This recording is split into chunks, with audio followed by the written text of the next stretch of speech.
start the first plenary session on localization of Recording in SDGs progress. and regional perspectives. The session has 5 invited distinguished speakers. The session is chaired by Professor Dr. Alia Khan. She is also our opening speaker of the session. Let me have the privilege to introduce Professor Dr. Alia Hashmi Khan. She is a former Dean Faculty of Social Sciences, Director School of Economics and Professor of Economics at Quaid-e-Azam University, Islamabad. She has been a member of the Prime Minister's Economic Advisory Council, a member of the Monetary Policy Committee, State Bank of Pakistan, and a member of the Labour Expert Group under the Ehsaas Social Protection Programme, Government of Pakistan. She is currently chair of the National Poverty Estimation Committee, Planning Commission, Government of Pakistan, as well as technical expert, labour economist at the Informal Economy Workers Unit, Ministry of Poverty Alleviation and Social Safety, Government of Pakistan. She is associated in an advisory capacity as a labour and gender economist with various committees of the Planning Commission of Pakistan and Pakistan Bureau of Statistics, as well as with international organizations including International Labour Organization, UNDP, UN Women and the World Bank.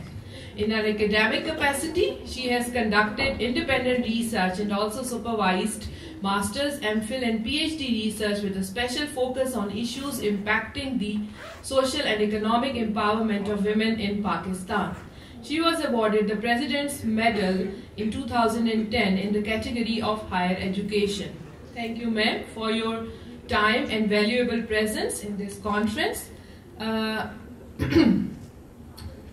Professor Khan will speak on Pathways to Achieve the Sustainable Development Agenda 2030. Please welcome Professor Dr. Alia Khan.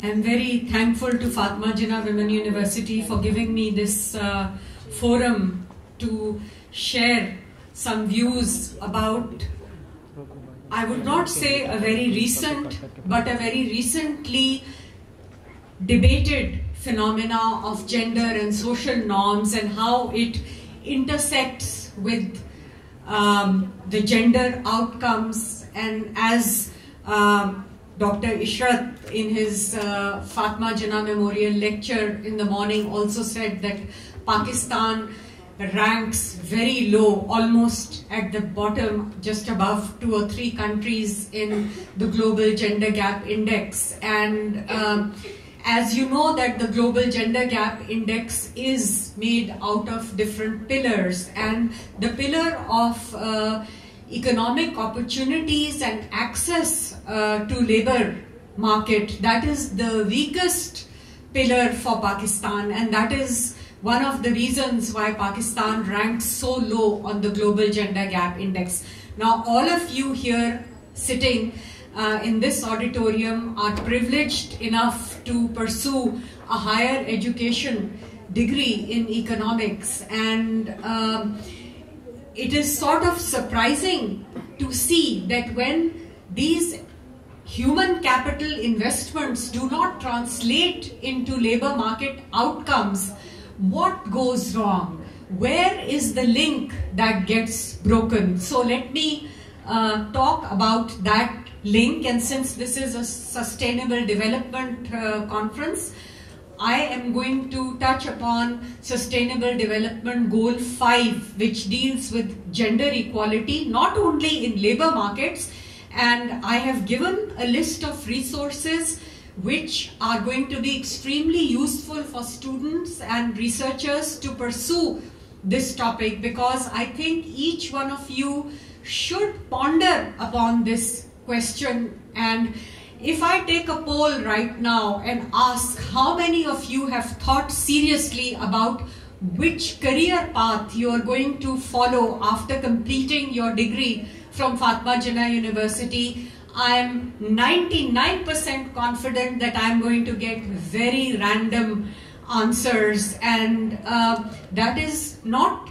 entirely your fault, because we do not train and mentor women to enter the labor markets when they are in the process of pursuing an academic career. So it's like an academic career without any real goals, except for professional education like medicine or engineering or law, and almost more than 3/4 of those graduates are also not linked with the labor market. So without spending any more time, let me start the presentation. So I'm going to try to tackle the nexus between social and gender norms and gender outcomes. Next, please. Okay, what is the UN SDG agenda? The Sustainable Development Goals were charted out after the MDGs did not achieve the desired outcomes. So there is a longer list of Sustainable Development Goals as compared to the MDGs, and Pakistan is one of the first countries to have adopted the SDG agenda into its national policy making. So, and I'm going to point out the documents that Pakistan is preparing in order to report on these sustainable development goals. Now, why was gender such a big issue for the UN Sustainable Development Agenda? I mean, you heard Dr. Lant Pritchett's keynote today, and since it was more focused on growth, he did not bring out the gender aspect. But that doesn't mean that the gender aspect is not embedded into the UN agenda. And it recognizes that gender inequalities of all types, political, social, economical, they are deep-rooted in every society. So South Asian society is not an outlier. There are gender inequalities in Nordic countries also, but I mean the ones that do well on human development, but they have made policies and tools to confront them. We are lagging behind in that process. So the proposed Sustainable Development Goal addresses this, and what is the goal? It reads, achieve gender equality and empower all women and girls. So it's like engulfing women of all ages. So you in your early 20s, me in my mid 60s, we are all under the SDG 5 goal. Next. Now, there is a very interesting and a path-breaking report by the name of South Asia Economic Focus of Spring 2022.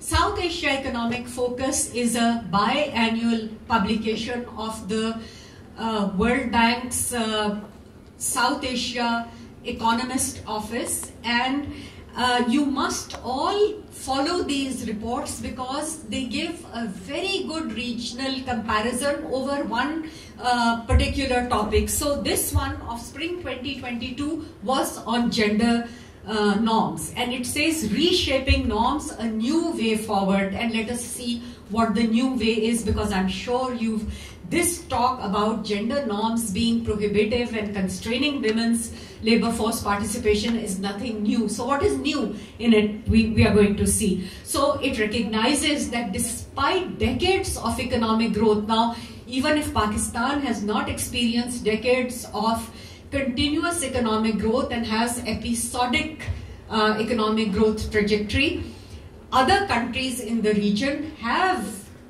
like India and Bangladesh now have a very sound upward trajectory of economic growth. Sri Lanka up till now, even Nepal is doing quite well. So what is the issue? Beta, aap zara sa hat de? Okay.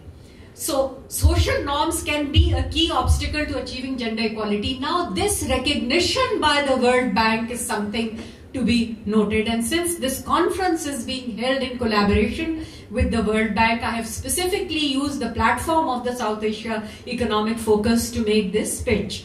However, the channels through which social norms influence gender disparities have not been systematically explored. Now the issue of why women are not able to decide whether they want to pursue a career, what exactly is the channel that is more of a qualitative research agenda than a quantitative research agenda. Even though the PSLM has a module on decision making, I've had students who researched on that, and it comes out very clearly that it is the head of the household. And as a second step, it is the head of the household in consultation with spouse or other male members of the family who make the decision of whether a woman is going to join the labor market, which sector is she going to join, what timings will her job have, what benefits will her job have. So all these things are still under researched. Next. Okay, so the research that is presented in this South Asia Economic Focus is econometric research, and they show that when you estimate an equation for FLFP, maybe some of you have already done it, it's a dichotomous variable 0, 1, whether you are participating in the labor market or not, and then on the right hand side there are independent variables, determinants, human capital variables, demographic variables, labor market variables. However, the econometric estimation leads to a big residual. Or residual क्या होता है? All of you know, you've studied econometrics, that residual is the unexplained part that the independent variables included in the equation could not explain. So the unexplained part is attributed to capturing the influence of these norms, these cultural, societal norms that exist in South Asia. Because otherwise, the determinants are explaining FLFP, but since you cannot capture those norms properly, they appear in residuals. And the more conservative the social norms, the larger is this residual. Next. Okay, why do regressive norms perpetuate and persist? Today you heard the Fatma Jinnah memorial lecture in memory of a great freedom fighter of Pakistan. Now, if her brother was a believer in preserving gender norms, would he have had his sister side by side in this freedom struggle for Pakistan? No. So even 75 years ago, somebody had to break these norms in order for a woman to take active part in the freedom movement in Pakistan. So I think just continuing from the Fatma Jinnah memorial lecture, I would say that all of you sitting in this auditorium should recognize at least what regressive norms are. And I'm not saying that you go and enter your homes today clamoring that, you know, we are going to break regressive norms. No, that is not what I'm saying. What I'm saying is that please analyze what norms are dictating your lives and try to negotiate and mediate your way through tackling those norms, or what is called shifting norms, which I'm going to come to in a moment. So we need successful interventions. Next. And the report recognizes that you may implement many programs for women's socio-economic empowerment, but none of them are going to be sustainable, nor are they going to lead to a sustained increase in female labor force participation if you do not address the norms and the socio-cultural constraints and patterns that keep women away from the labor market and from realizing their true potential. Next. Now, what are social norms and gender norms? They are informal rules of behavior regarding acceptability, appropriateness, and what do they challenge? They challenge equal opportunity. And these are not my words, these are all from the World Bank report, that the contention that men and women should have equal opportunities are challenged by these norms, and they say that they should not have equal opportunities, and these are informal rules, remember. So even if the constitution says, Constitution of Pakistan or Constitution of India or Constitution of any other South Asian country that hasn't done well, I will not name Bangladesh, so in so much because Bangladesh has one of the highest female labor force participation rates in the South Asian region. Pakistan and India, surprisingly, India are the laggards. And there is a caveat, especially when jobs are scarce. So if jobs are scarce, employment opportunities are scarce, then men should have the first right to getting a job, not a woman. Why? It is tied to the next norm, which is the female homemaker norm. Woman's most important role is to take care of her home and children. So even if she has a PhD degree, but the care economy structure is so weak that she cannot assign the care responsibilities of the household to step out and pursue a career, then it is her duty to stay at home and take care of the care responsibilities. And C, there is the male breadwinner norm, which says that household expenses are the responsibility of the man, even if his wife can help him, which means that even if she is equally or more qualified than him, since and remember, these are gender norms, these are not female norms. So men are as much under burden and pressure to conform to these norms as, not as much, but they are also under pressure.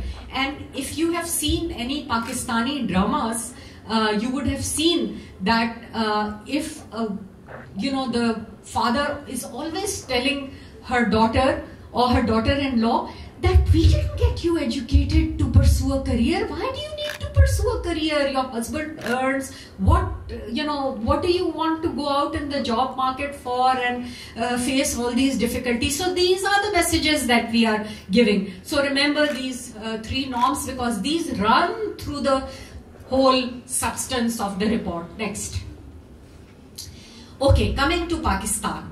Now, has the government of Pakistan admitted that we are not doing well on SDG 5? Yes. I think Pakistan, in its latest voluntary national review of the SDGs, has been brave enough to say that even though the SDGs framework has been put in place, it has been put in place to localize SDGs. Localize means that the government of Punjab has its own SDG framework, and so do the other provinces and other administrative regions of Pakistan. But there is also a robust monitoring and evaluation process, and you will see the results of that when we come to the next slide. And I am witness to the fact that they are the federal SDG unit, and you are going to hear a lecture from the chief SDGs, who also happens to be my student, Mr. Ali Kamal, on the last day. I think he's coming. He's going to give you a talk on the what the federal SDG unit is doing in terms of pursuing the SDG agenda, but that is going to be broader, not only focused on SDG 5. And remember, SDG 5 is about gender equality, but the gender equality runs across many SDGs, even through the climate SDG, as you heard in the morning. They have collaborated with development partners, civil society, organizations, think tanks, academia, and the private sector. And if you read, and I will give you the link for that, if you read the VNR, you will see that a lot of consultations took place. In fact, I remember that some representatives of the Fatma Jinnah Women University were also present in some consultations, the faculty members. G. Next. Okay. Now, what does Pakistan admit? It admits that we have a dismal national standing on international gender development indices, and the Global Gender Gap Index is one such glaring example of a dismal standing. The others are the Gender Development Index and the Gender Empowerment Index, JDI and GEM, which are reported in the Human Development Report of the UNDP. And I would also encourage you to look up the latest Human Development Report of 2022 of UNDP, the global one, in which Pakistan stands low in terms of human development, and it is painful actually to see Pakistan slotted in the low human development countries. And it's so counterintuitive, because here I am standing in front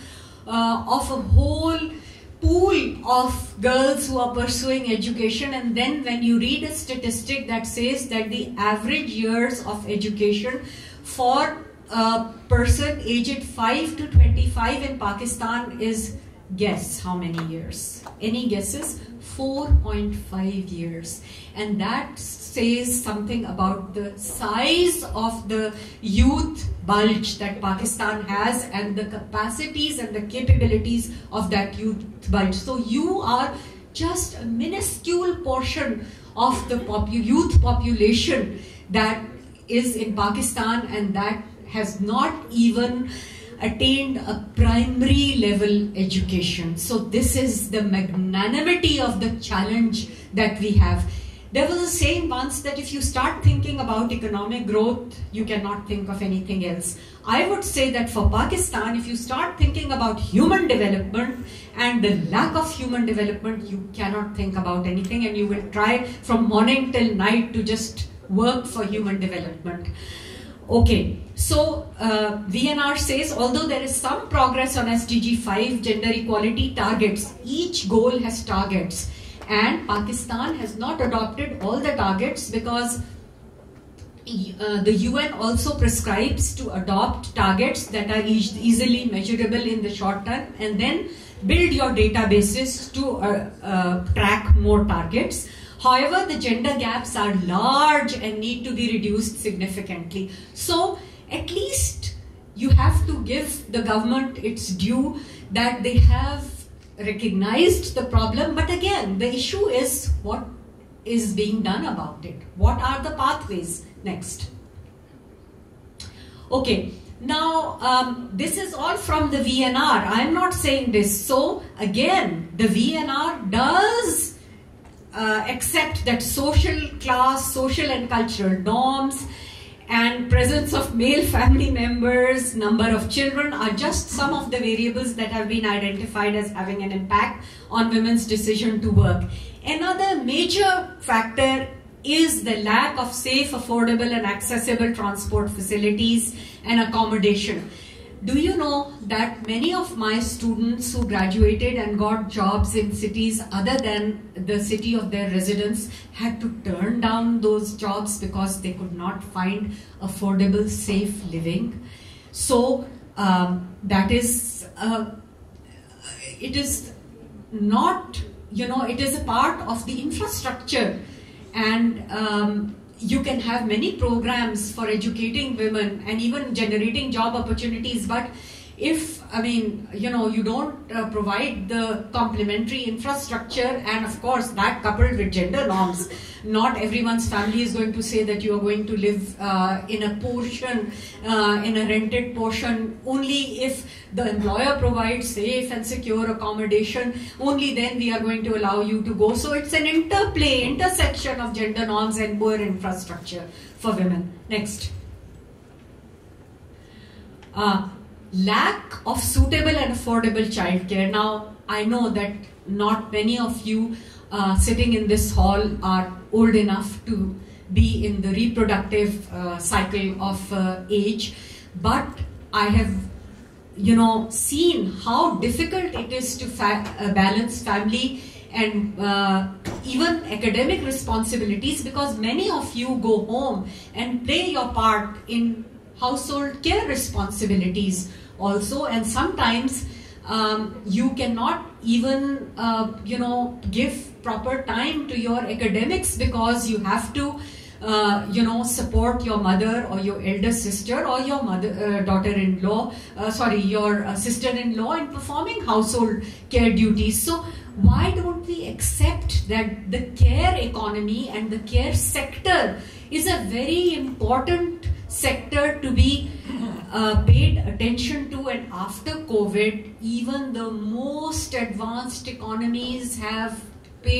started paying full attention to the care sector, and there are so many job opportunities in the care sector. Or it is not like you just get someone from somewhere and train them for care responsibilities. That is not the way to. You have to have decent jobs that are well paying in the care sector to support women who work. Gender pay gaps. And also, what about the agriculture workers?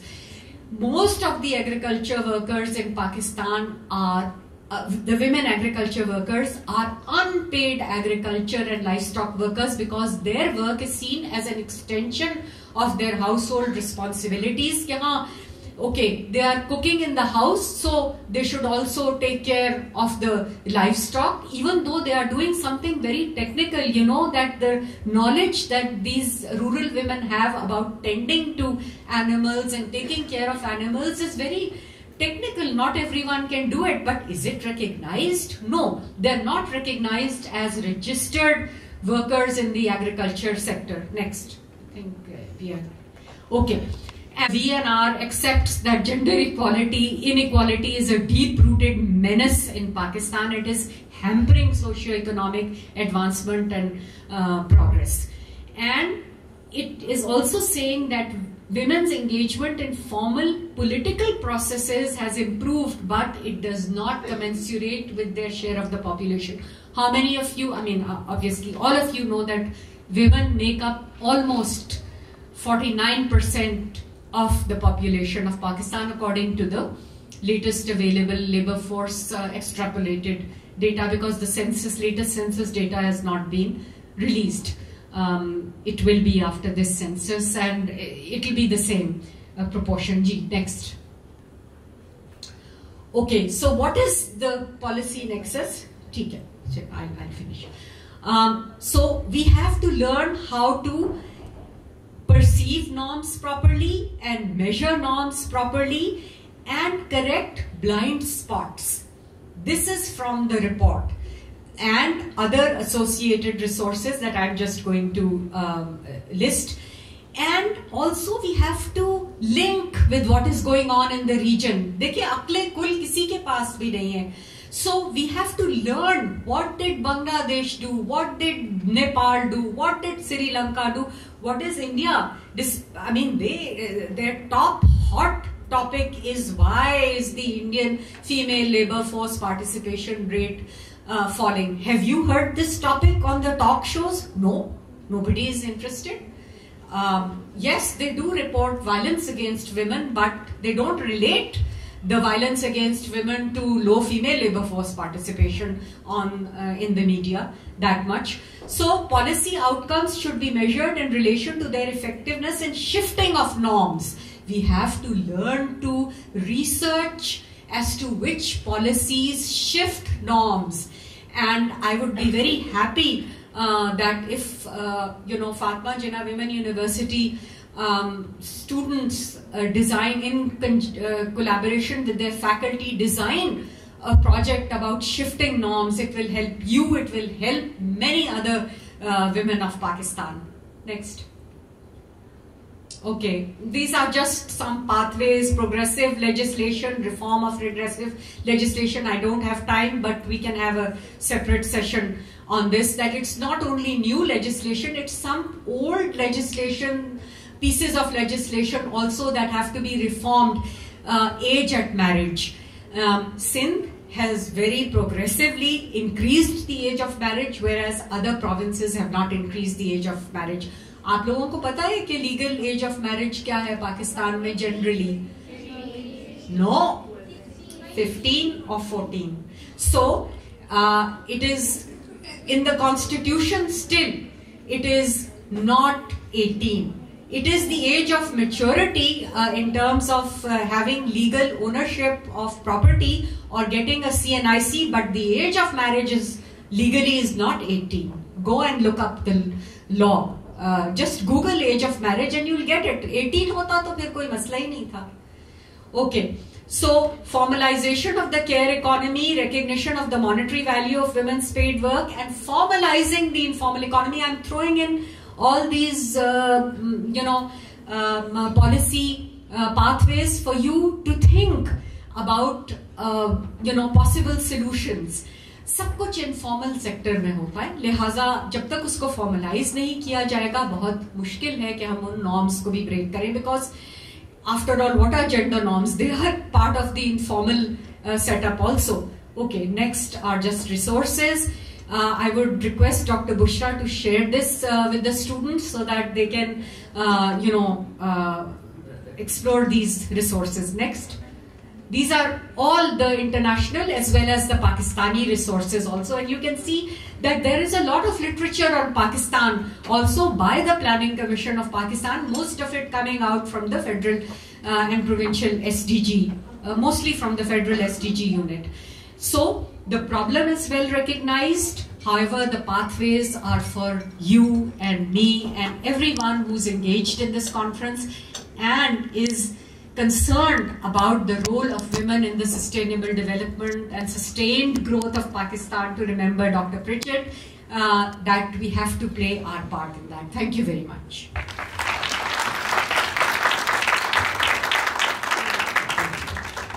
I don't have the sweet privilege of returning back to my seat. I'm moderating the session also. So I would like to invite our next speaker, Mr. Haroon Sharif, who is the former Minister of State and former Chairman of Pakistan's Board of Investment, to make his presentation on making regional connectivity work for people. And remember that this is not a topic that is totally and entirely divorced from the topic that I have presented. We have to see the topics through the gender lens, where even though they might not appear to be, why should not regional connectivity be important for women's labor force participation, even though that is not going to be discussed in so much detail, but you can have questions in your mind about that. So Haroon Saab, I would request you to come to the podium because, or 1 minute. Do you need a more elaborate introduction? Okay. Thank you. In the interest of time, he has to agree for the brief introduction. So please.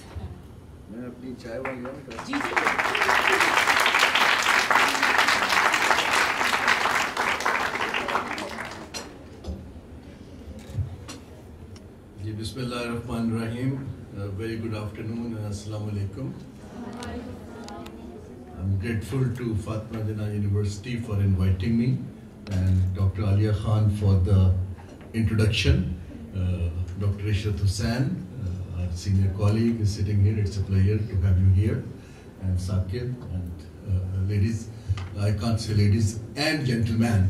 So that's so topic today, I will be speaking about something which all of you have been hearing for the past 10 years or so in Pakistan, particularly from our political elite, that connectivity is going to solve all our problems.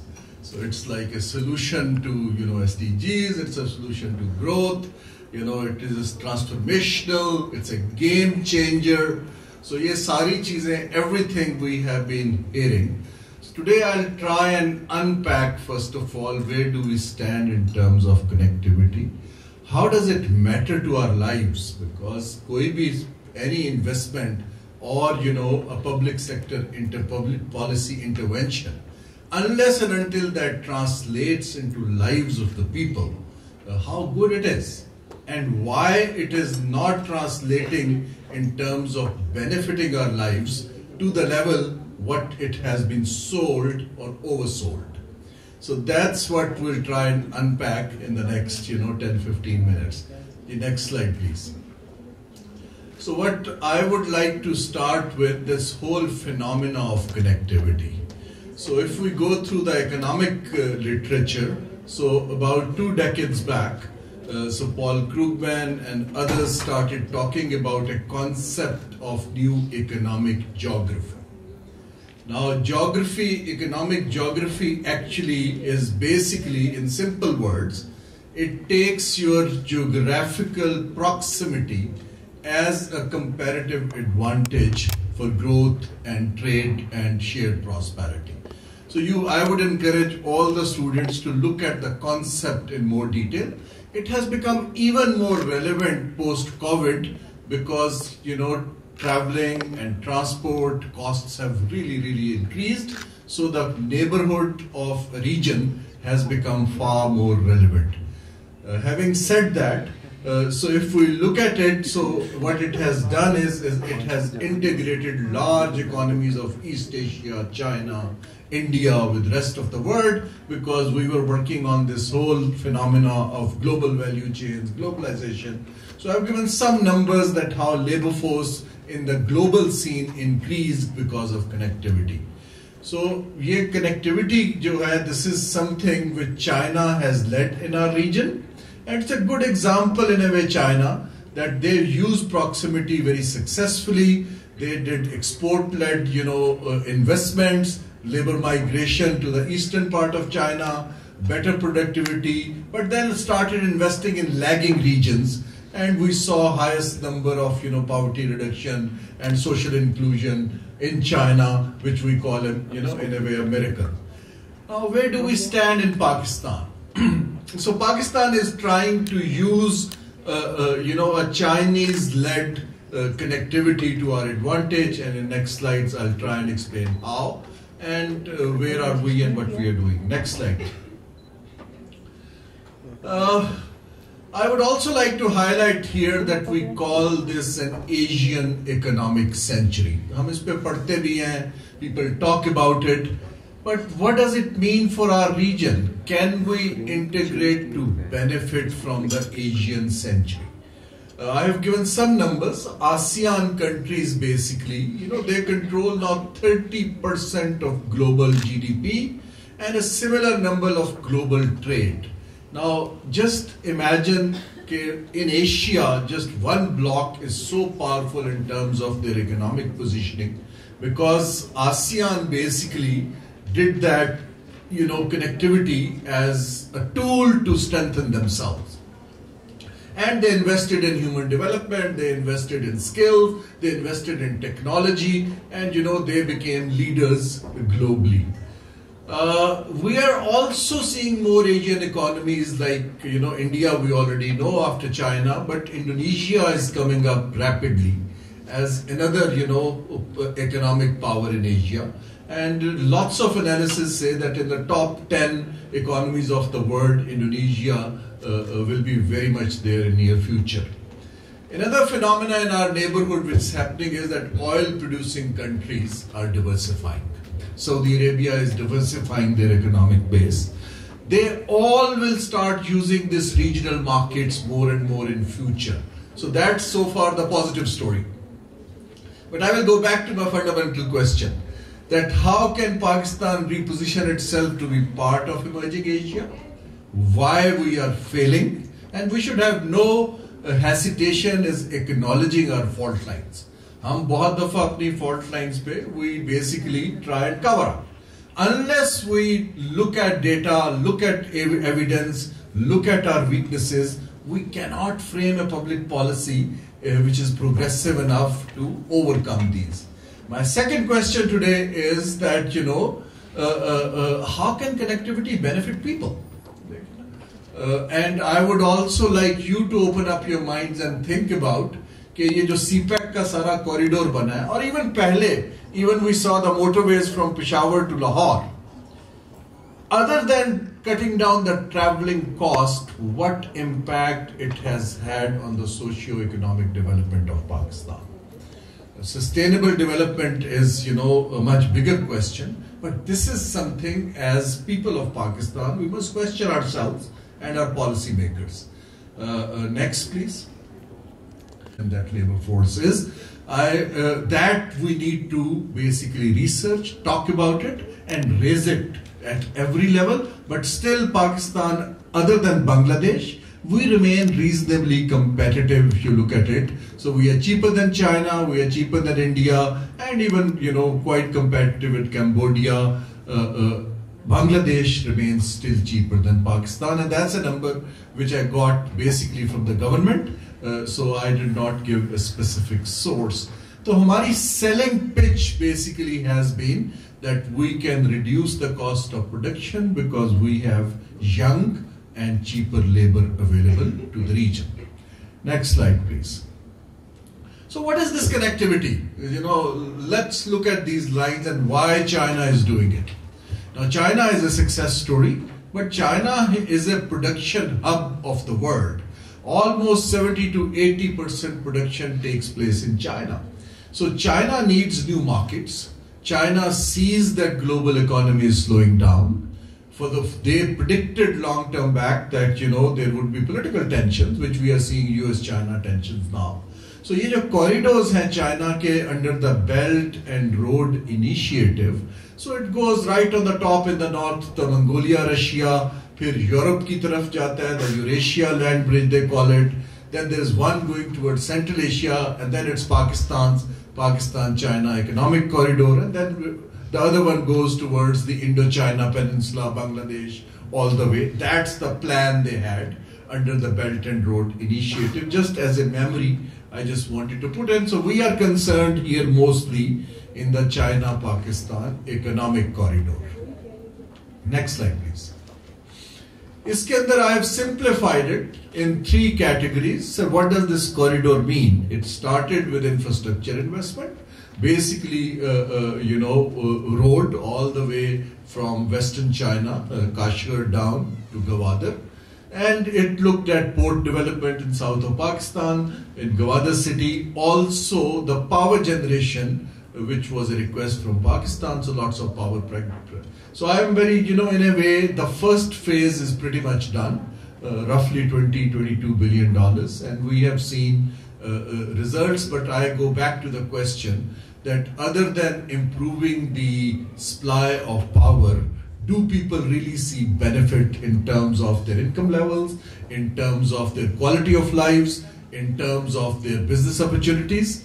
The answers are not much has been done about it, talked about it, researched about it.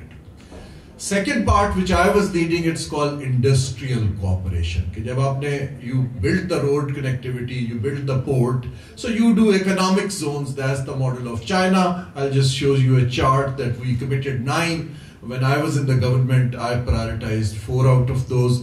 In those economic zones, China wanted to make investments, joint ventures, partnerships, and in the priority sectors, now that's where I will take a pause. Please, isko aap zara gaur se dekhiye. The priority sectors, when I started looking at that, were set by China. Because it is their idea, they are opening up a market.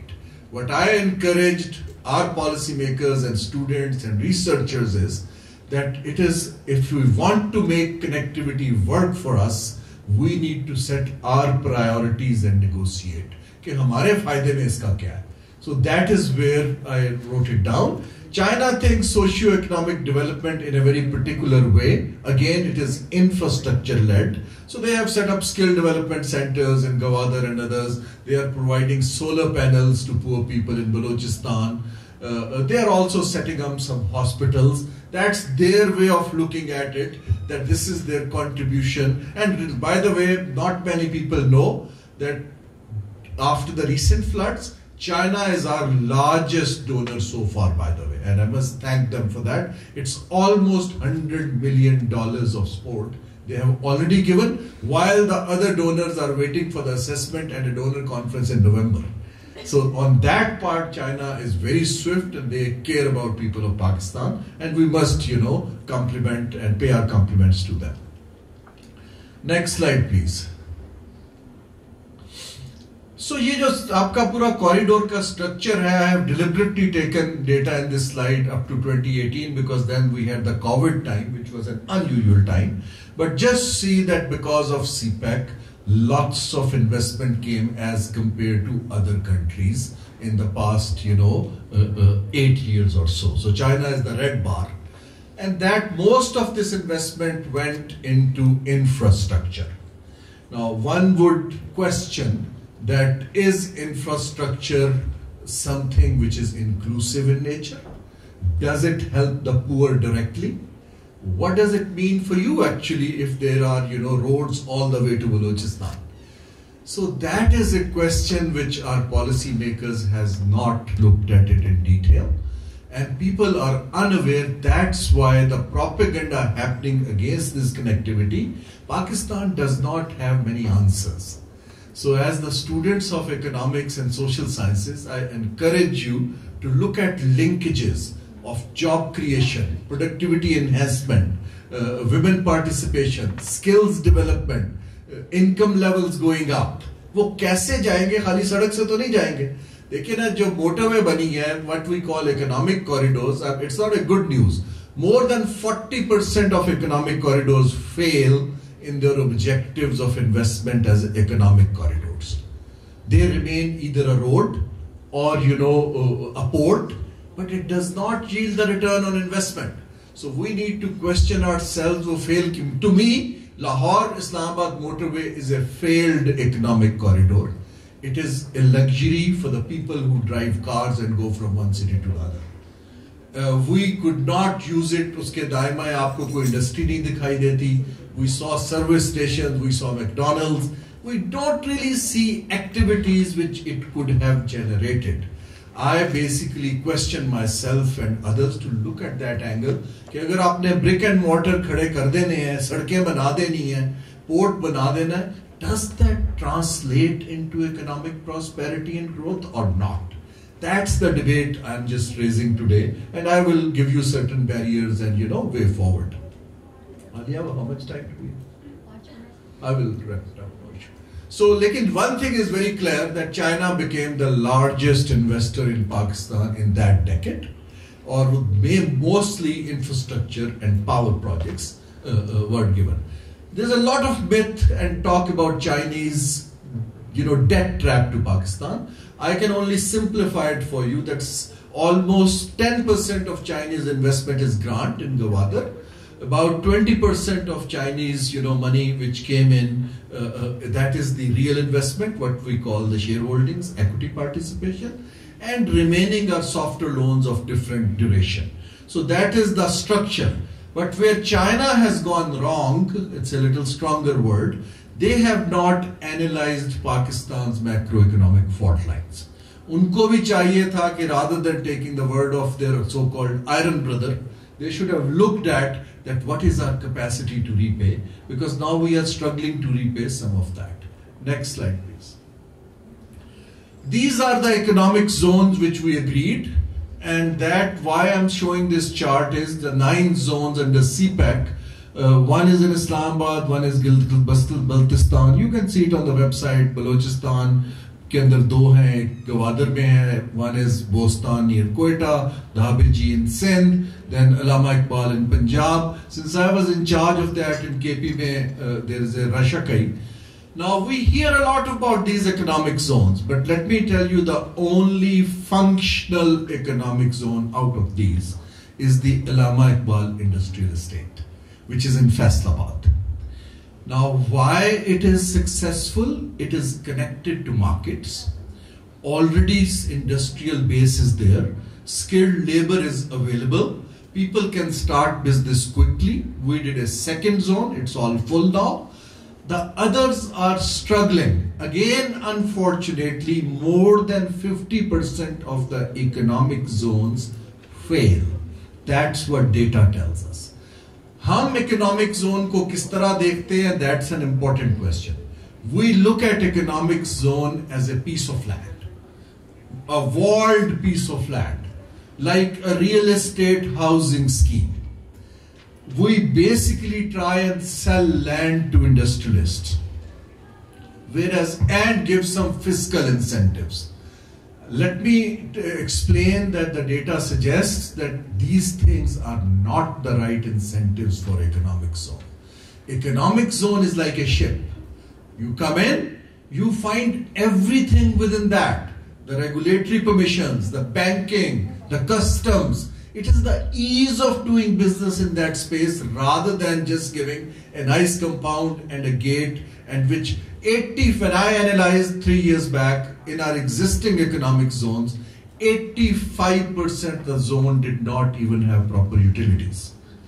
Then I questioned myself and my colleagues, a lot of them got angry, that why are we building new? Agar hum existing ko hi nahi proper chala pa rahe, so what are we trying to say? So I will come back to it, that the question of capacity and understanding in Pakistan. Now these zones, then I went deeper that how these were decided, that why in these areas. 60 to 70% of the decisions on the placement of zones are political in nature. These are not connected to market. These are like in Boston, agar hum abhi Balochistan mein zone banate hain, maybe 50 years time, yes. But at this point in time, how would the skilled labor go? How would the utilities be provided? How would the security be overcome? We need to show the world that we can actually construct an economic intervention which translates into benefits, so that people of Pakistan and people outside investors, they start believing in it. The point I'm trying to make is that when you just allocate pieces of land, they don't start yielding economic benefits. और ये message हमारे politicians लेने पे तैयार नहीं है. I encourage everybody to give more and more evidence to that. In India, in Gujarat, Mr. Modi sells 1 acre of land in economic zone for 1 rupee. 1 Indian rupee. In Sindh, we sell 1 acre of land for 3.5 million rupees. So हमारा comparative advantage घटना शुरू हो जाता है. I think it's 35 million, not 3.5. 3.5 crore. So 35 million per. We look at making money. The incentive structure of economic zone is that you build a zone, raise prices and sell land. हालांकि इसका objective होना चाहिए. The question I have raised, that how much job it will create, how much productivity it will become, how much innovation it will bring to Pakistan. What is the contribution to exports, which is our fault line in that? Next. Now let me see, we'll mention some of the challenges, why this connectivity has not translated so far in terms of improving lives of the people in Pakistan. First of all, our internal and geopolitical flux जो है, which is जो लड़ाई China India की चल रही है, Pakistan के अंदर the political mess we are in, and I'm not mincing words, it's likely to continue. अब वो जब चलता रहेगा, so policy makers attention अगर उसके अंदर पड़ी रहेगी, तो then you will not focus on these things. हमारे जो इदारे हैं, the institutions are so fragmented between federation and provinces, and also within federation, we don't talk to each other. So coordination is something, any minister, Dr. Saab has remained in cabinet. I spent some time, Saqib Chirani Saab remained as an economic advisor. The majority of the time of a minister goes in coordination, running after each other. Majority of investors we have been talking about, I was chairman of BOI, this one-stop shop, we have miserably failed within the government structure. So जब तक हमारी ये coordinated policy नहीं बन पाएगी, this will not translate into benefits of the people. The political system hopelessly lacks capability to build consensus on anything. We don't even agree to disagree. Now that is our fault line, which not many people actually talk in public. हम बात करते हैं बिल्कुल populist micro interventions के ऊपर.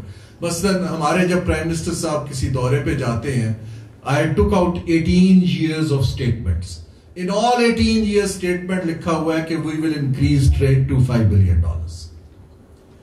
Now, I have no idea कि वो 5 billion का magic number किस पे based है, where is research, where is data, where are tools.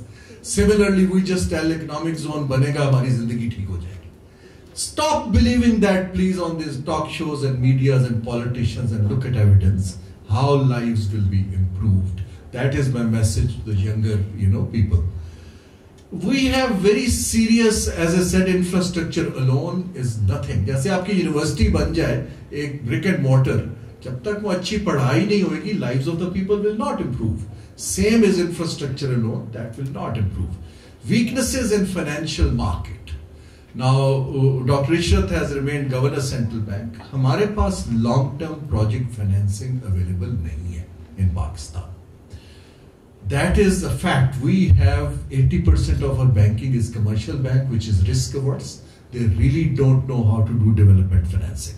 Now that is one of the gap. अगर आपने लोगों की lives बेहतर करनी है, just look at the central bank data that how much credit goes to which segment of society. It does not reach out to remote areas. It does not reach out to women. It does not reach out to young entrepreneurs. That is a function of development banks. And we closed down development banks several years back. Again, वो state के अंदर थे, उसके अंदर cronyism, corruption बहुत था. But why can't we develop an independent development bank to do these activities? Korea does it, Thailand does it, Japan does it, everybody does it. हमारे पास financial sector की weaknesses is a major impediment in mind. Resistance from rent-seeking elite businesses is very high. हमारे businesses family owned हैं. They don't want competition. If the Chinese industry comes or others come, उनको compete करना पड़ेगा. And their influence on public policy is very high. वो एक पुराना old school import substitution के model पे हम चल रहे हैं. Export promotion, progressive thinking in economy की तरफ आने नहीं देते हैं. So these are, I just wanted to pick up some headline barriers कि ये connectivity क्यों translate नहीं हो रही. हमारे क्यों नहीं ये सड़कों के दाएं बाएं लॉजिस्टिक हब्स बने, वेयर हाउसेज नहीं बने, नई फैक्ट्रियां नहीं बन रही, इकोनॉमिक जोन्स क्यों स्लो है. Basically the issue is a mindset which is stuck in the past, which is stuck to benefit some people through patronage, which is stuck in economics terms subsidies, protection. उसको तोड़ने में हमारा politician और policy maker दोनों नाकाम हो गए. But we need to push them based on evidence कि अगर emerging Asia में जाना है तो वहां तो कारोबार ऐसे नहीं चलता है. मैं आपको एक एग्जांपल देता हूं. Then I'll come to the last slide. जब चाइना के साथ एग्रीमेंट किया था हमने इंडस्ट्रियल कॉर्पोरेशन का, we had to sign an MOU. It took me 4.5 months in Pakistan to clear the draft of an MOU with China. I ran pillar to post to law ministry, to other line ministries, eventually to cabinet to approve that. जब मैं चीन में गया, because I changed from what China had asked, China ने कहा आइए बैठे, we sat together, they approved it in less than 48 hours. Now that is the capacity question I'm raising कि अगर आपने translate करनी है connectivity, then you need to fasten the systems. You need to be progressive. You need to use technology. हम वही बैठे हुए हैं अभी तक in a very controlled mindset, in a very patronage-minded mindset, in a mindset that resists any change. Her change को हम resist करते हैं. Last slide, please. How do we translate now this as an opportunity for all of you and ourselves? एक तो जो 4 हमारे fundamental fault lines हैं पाकिस्तान के, we get about 2 million people, young people in the job market every year. Future of jobs के ऊपर हमने काम नहीं किया. I was doing it, I was disappointed. उन्होंने मुझे बताया that was lost somewhere. But I think we need to focus on job, investment in export-led productive sectors, productivity enhancement. अगर ये guiding principle बन जाएगा, चीन को इसके ऊपर आपको negotiate करना पड़ेगा, rather than giving them sectors like cars, manufacturing, assembly है, manufacturing क्या है. So that is where Pakistan's fault lines exist. This connectivity will start. The moment people will see it's creating jobs, people will own this connectivity. जब हमारी export बढ़नी शुरू होगी, people will own this connectivity. Otherwise, अगर benefit चीन को सिर्फ जाता रहेगा, we will not own this connectivity. Clarity on competitiveness and growth. हमारे पास जो मैंने अर्ज किया है, unless and until we are clear कि हम competitive कहाँ पे हैं, और हमने uncompetitive जैसे ईस्ट एशिया ने winners pick किए थे. You pick winners who can grow quickly. It is basically the fourth generation industry जहाँ knowledge products are picked. Singapore in 1978 decided to shift from efficiency based skills to knowledge based skills. Knowledge products in Singapore 350 billion dollars की export है. हम अभी तक वहीं फंसे रह गए. ट्रेड लॉजिस्टिक्स की मैंने बात की है, क्रिटिकल है. ट्रेड वुमेन के लिए अपॉर्चुनिटी क्रिएट करनी फॉर ट्रेड, जैसे मैंने कहा डेवलपमेंट बैंक की जरूरत है.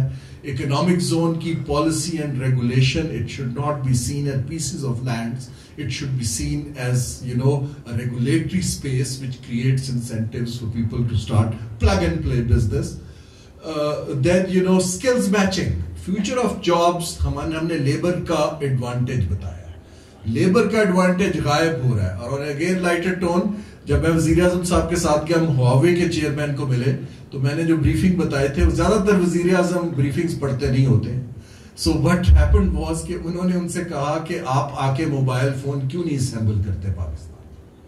हुआवे के चेयरमैन ने कहा कि mister prime minister, I need 8 people to assemble 1 million phones because of artificial intelligence. मेरा ख्याल है मैं चीन में we can find 8 people. The point is that he asked the prime minister, invest in skills of mathematics. अगर आपने artificial intelligence पे जाना है, I will come to your country. So what kind of skills we need really? That is a question I'm raising with connectivity, what we should learn from China. And finally, जो हमारा अभी मैं हल देख रहा हूँ, वो गवर्नमेंट के अंदर और in a messed up politics तो frankly दिख नहीं रहा. If we can set up few priorities like economic zones or, you know, some of the things I've said, exports or job creation, and give it to a group of people who are acceptable to all political parties and power brokers for next 5 to 10 years. Give them continuity and delegate. That is how Malaysia did it. That is how Vietnam did it. That is how Hasina Wajid on exports is doing in Bangladesh. You need to ensure continuity. अगर आप consistent नहीं रख पाएंगे policy और लोगों को एतबार नहीं होगा, this will not translate into growth and sustainable development. And finally, you know, we need to smartly play with geopolitics rather than giving sides कि हम इस side पे हैं या इस side पे हैं. With that, I just wanted to open up your minds and my thoughts that अगर हमने इस connectivity को कामयाब करना है हमारे लिए और shared trust, then we need to start thinking differently. Thank you very much.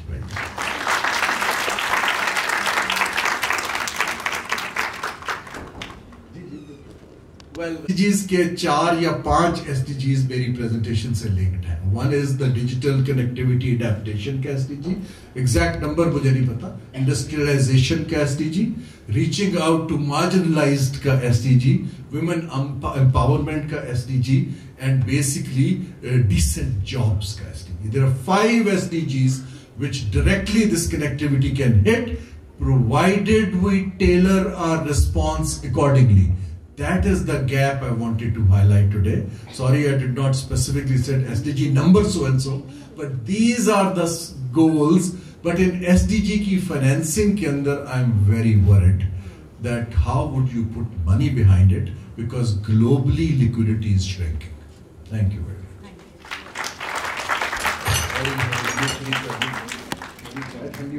Harun Saab, for such a rich presentation on regional connectivity and how to make it work for Pakistan. And I'm sure that all of you sitting in the audience must have felt that, you know, this is a topic that you had not really thought of. You've heard about CPEC all the time, but this dimension of how regional connectivity, if not tailored to link up with the human development, the economic development of the country in a proper framework, then it does not really give the returns that that investment should give. Okay, we still have 3 speakers left, but I want to pay tribute to the organizer of this plenary session, because there are such a lot of connected and very diverse topics under the umbrella of sustainable development. I'm very happy to introduce our next speaker, Professor Dr. Salim Rehan, whom I will be meeting virtually after a long time of having met him physically in Pakistan. Professor Dr. Salim Rehan is the Executive Director of the South Asian Network on Economic Modeling, which has a very poetic name called Sanam. He's joining us from Dhaka. Is that right, Salim?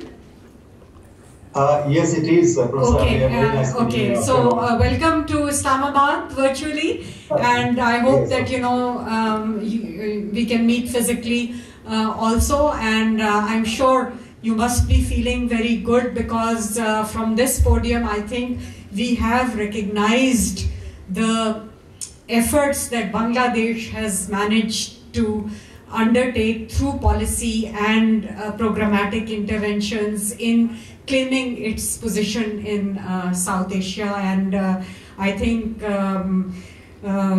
are very proud of that as well. Dr. Salim Rehan is going to talk about structural transformation in South Asia. So let us see how he deals with this very broad but very important topic. So over to you, Professor Dr. Salim. Thank you, Professor. Is my screen, can you see my screen? I think? Yes, if you can put it on slideshow, then we'll be able to, yeah, that's fine. Thank you. Okay, no, thank you so much. I think I also requested Professor Bushra that, because there is a kind of accidental power cut in my office area, and which is actually affected the kind of connection, and I'm actually running my battery in my laptop and also the internet connection. So in any case, thank you so much, organizers, for inviting me to this excellent conference. And when I look at this agenda, I see it is very rich content and very renowned speakers. This morning, or this afternoon, I should say, we heard Professor Lamprecht. And in line with that, actually what I'm going to present here today is the challenge of structural transformation in South Asia. The story is that I will talk briefly about what we mean by structural transformation, and then what is the kind of status of South Asia in terms of structural transformation and the kind of challenges the South Asian countries are facing. So I will not really make an aggregate of South Asian countries. I have picked 5 South Asian countries, 5 leading South Asian countries: Bangladesh, India, Nepal, Pakistan, and Sri Lanka. And I have also tried to make a comparison of these 5 countries with some 2 or 3 countries in Southeast Asia, Vietnam, Malaysia, to some extent. So let's see how we actually see this structural transformation and the kind of challenges.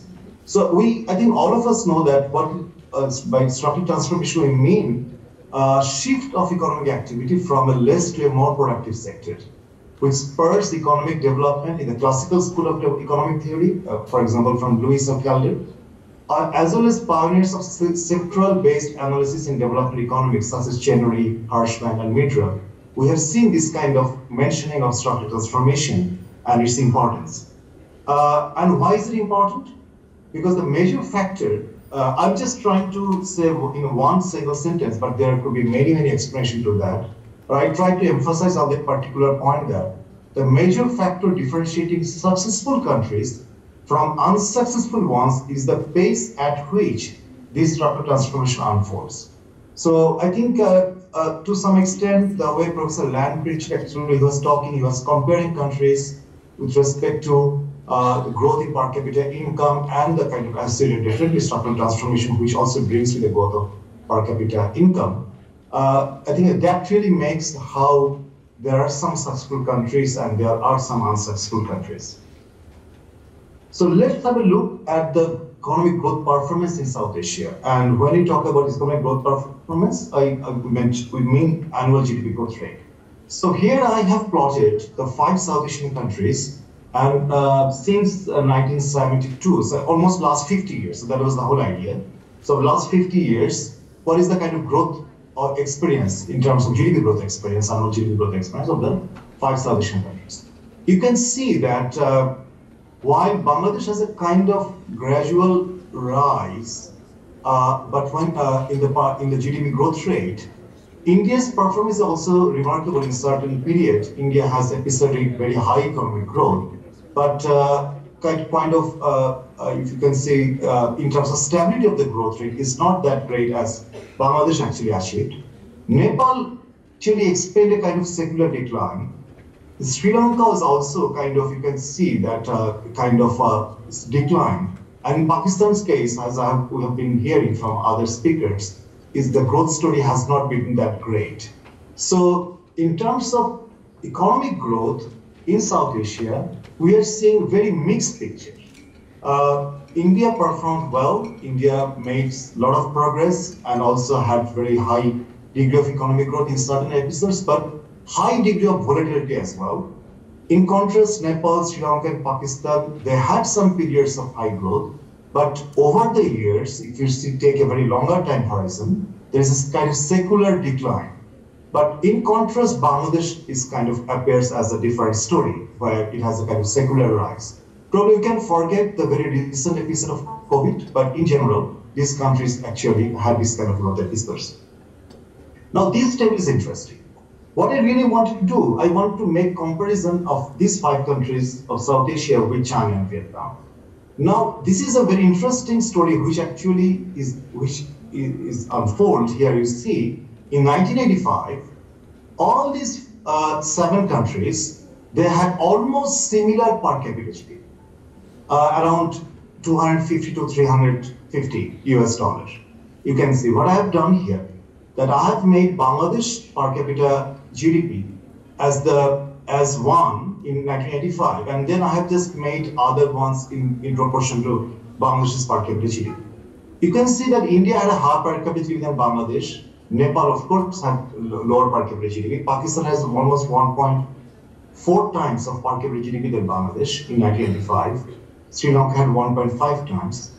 China's per capita GDP was actually lower than India's per capita GDP in 1985.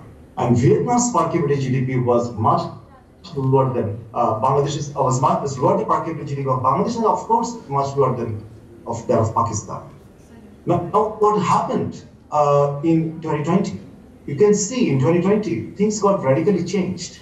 Bangladesh's per capita GDP suppressed India's and of course Pakistan's and Nepal's as well. So in South Asia, Bangladesh appeared as a kind of very good performer compared to the other South Asian countries. But when you make a comparison of even Bangladesh with other 2 countries outside of South Asia, definitely China and Vietnam, they have remarkable experience. China from 294 US dollar, they crossed more than $10,000 over the same period.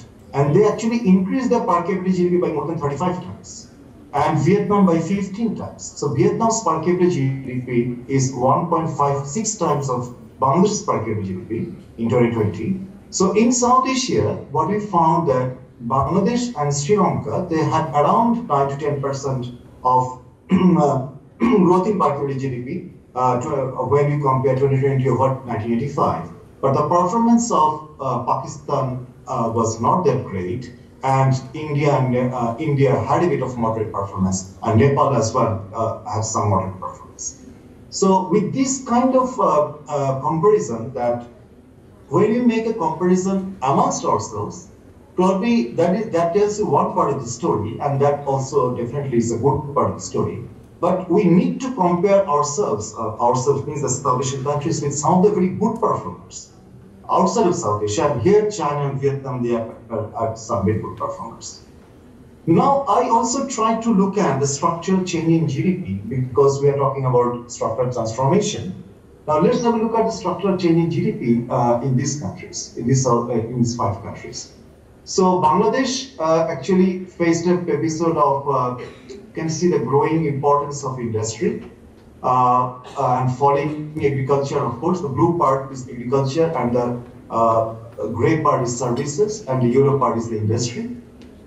India, in the recent years, they actually can see this yellow part is that part is shrinked in recent years. Nepal, in any case, they had a very small share of industry. Pakistan also kind of mainly, you can see the kind of a static position of that industry share. And by industry, I have to mention here that it includes construction. So when I will show you what is happening to the manufacturing sector, then the story actually becomes a bit different. And Sri Lanka as well, you can see that the industry share remained kind of stagnant. So in terms of employment, in all these 5 countries, agriculture still dominates in terms of share in employment. And Nepal has definitely a very large share of agriculture in terms of total employment. And you can see in the case of Pakistan, the share did not change much, the blue part. In Bangladesh, the share declined, in India as well, but not very significantly. Still in Bangladesh, more than around 40% of employment is in agriculture. To some extent, Sri Lanka actually had a bit of a reduced rate of share of agriculture in total employment, around 20%. So this is the figure probably we'd like to be more interested in, that what is the manufacturing share GDP, because when it comes to structural transformation, as I said, moving from low productive to a high productive sector, and we see that probably except Bangladesh, this red line is actually Bangladesh, which is actually growing. Other South Asian countries, they are experiencing a falling share of manufacturing share, falling manufacturing share in GDP in recent years. So this is something I would say that probably it's a question mark whether we are experiencing a premature kind of deindustrialization in South Asian countries. And this is something comes from one of my very recent work, where I actually showed that India is actually facing a premature deindustrialization. How? Here I have plotted, you can see that log of per capita GDP here in the x-axis and the manufacturing value-added share in GDP in the y-axis. Malaysia is also experiencing a falling share of in manufacturing GDP, but at a very high level of per capita GDP. That means what is happening in Malaysia is not premature deindustrialization. It is at a more matured level of deindustrialization that happened in many European countries as well. While Bangladesh still going up in terms of manufacturing value added. In Indian case, what we are seeing a falling share of manufacturing value added at a very low level of per capita GDP compared to what we observed in Malaysia. So that raises a big concerns whether in India is the biggest economy in South Asia, around 70% or more than 70% of GDP, South Asian GDP, and it shows that there is a big concern where the premature deindustrialization probably is taking place in India. I have some, there's another slide too, and this comes from one of the recent books, The Developer's Dilemma, Structural Transformation, Inequality Dynamics, and Inclusive Growth. And this is a book edited by 4 authors, and I have worked closely with them, especially with Professor Kunal Sen. So where we try to actually understand that what are the dynamics of industrialization in different countries. So if we have manufacturing value-added share in the x-axis here, and where if it is increasing, and this manufacturing employment share is in the y-axis, then if they are stuck somewhere in the middle, then we call them stalled industrialization. And if we are seeing some advanced level of industrialization where the manufacturing value is increasing, probably the employment is not, in terms of share in GDP, is not really increasing that much. That is kind of advanced industrialization. But we are also seeing the upgrading industrialization in so many of the developing countries where, especially Southeast Asian countries and East Asian countries, where both the shares of employment and GDP of manufacturing actually increased. So with this kind of framework, and also we are seeing the secular deindustrialization where both the shares declining, and the primary industrialization where probably we are experiencing some employment share, rise in employment share, but not that much of value-added, rise in value-added share of manufacturing. So with this kind of framework, what we did in my chapter in this particular book, I applied that, and then we found that the Bangladesh case actually still is experiencing the upgrading industrialization, especially with respect to the share of manufacturing value-added and share of manufacturing employment. So probably that is one very interesting case in South Asia, where the Bangladesh case appears to demonstrate that the country is still experiencing upgrading industrialization. In contrast, in India, I have showed you earlier in one of my works, but this is a paper in the same volume done by Shaun Roy and Sabyasachi Kaur. They have shown that actually at certain point, India's Indian case actually moved from advanced industrialization to primary industrialization. They declined, actually they actually stepped back, and then there is a fall to secular deindustrialization too. So as I have showed you earlier, that comparison of India with Malaysia, this story of Shaun Roy and Sabyasachi Kaur in their chapter also actually resembles the kind of findings what I have found in my own work. Unfortunately, we didn't have any chapter on Pakistan in that particular volume, but I'm quite sure that the kind of findings or the analysis on Bangladesh and India would be helpful for understanding the challenges in Pakistan as well.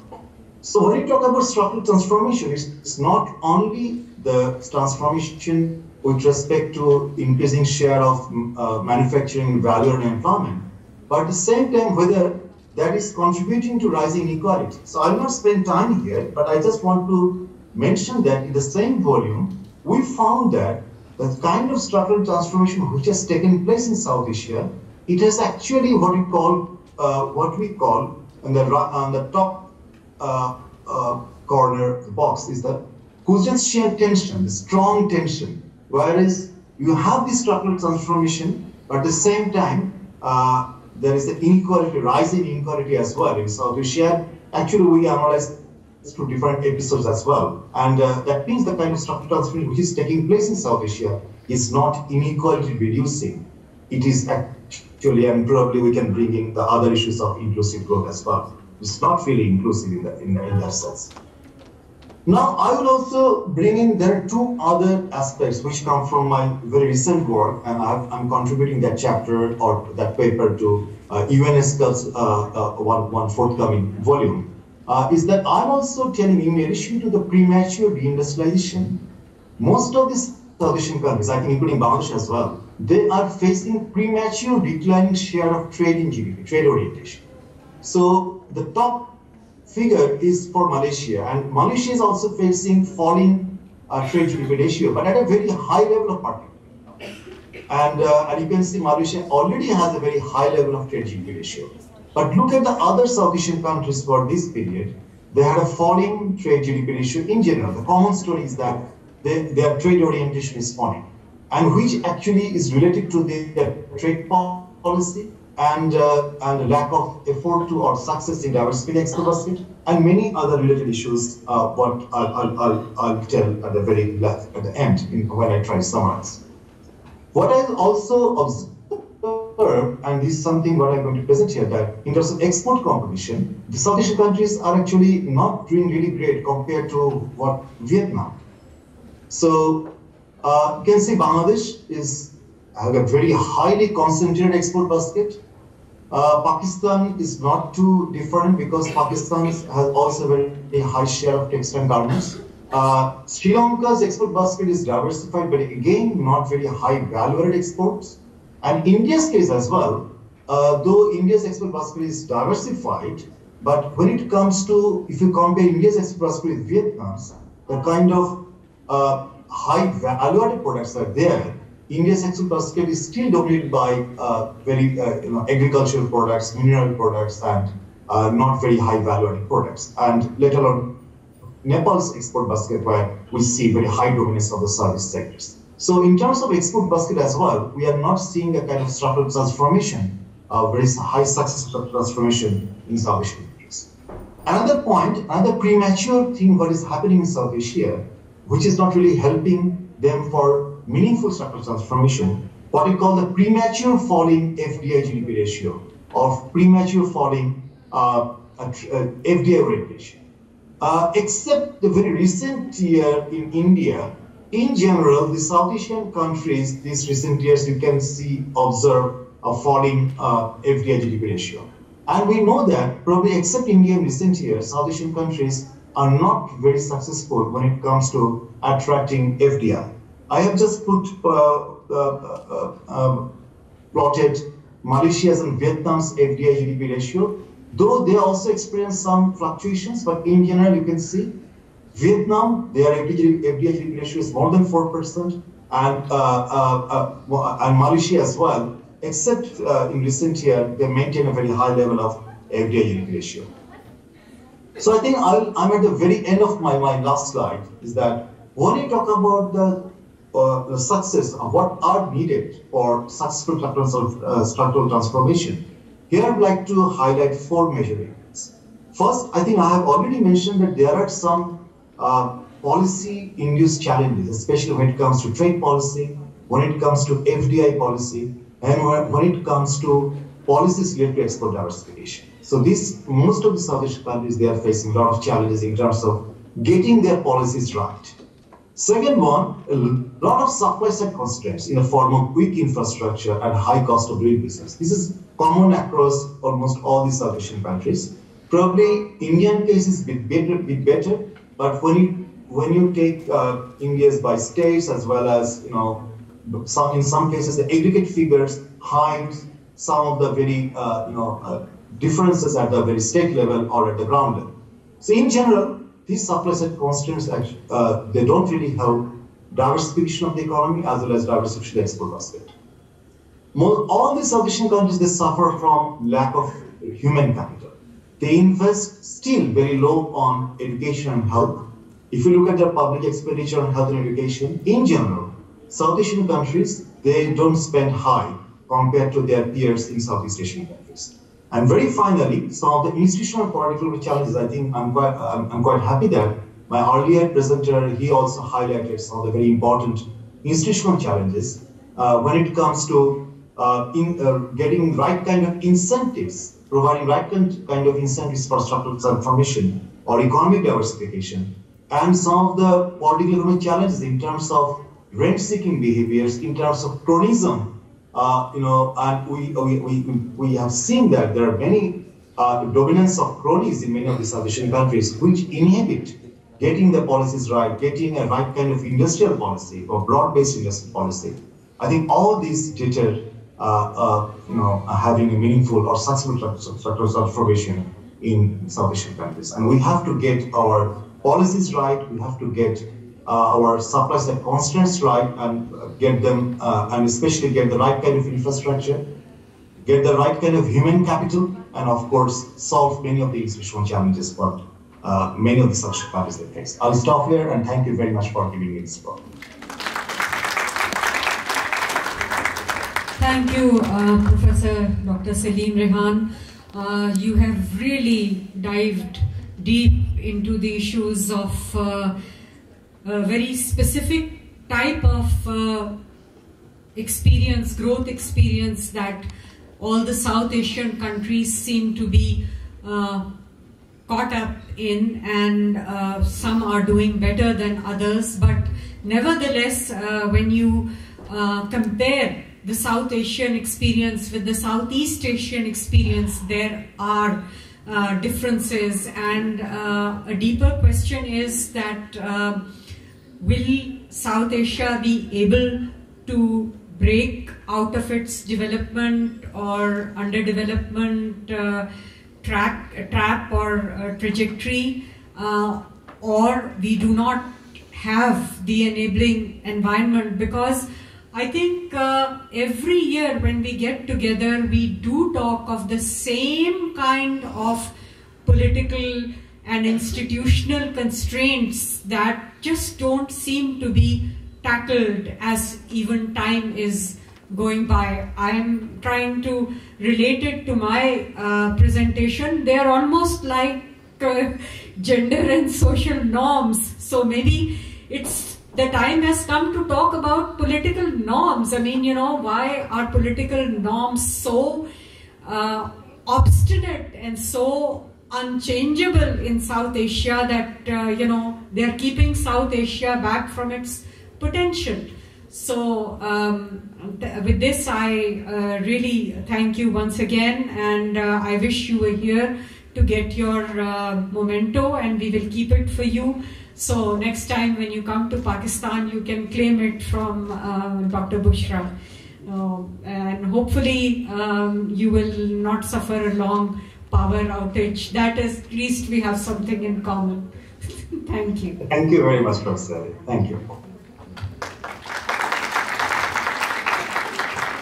Mr. Saqib Shirani, who is the CEO of Macroeconomic Insights, and I'm sure that all of you, even at this time of the day when your brain is so overloaded, I will not say overburdened, because knowledge should not be thought of as a burdensome concept. It can be overloaded with so many concepts about norms and regional connectivity and structural transformation. Let's hear about challenges and priorities for Pakistan's economic development, and I hope that Saqib will also try to lift some of the pessimism around Pakistan's economic challenges, because I think that is where the hope for Pakistan lies. I mean, obviously we have been seeing Pakistan not doing too well in terms of statistics and comparator indices and all. I have talked about it, all the other speakers have talked about it, but we have to make it work. There is no other alternative for us. So let's hear Saqib.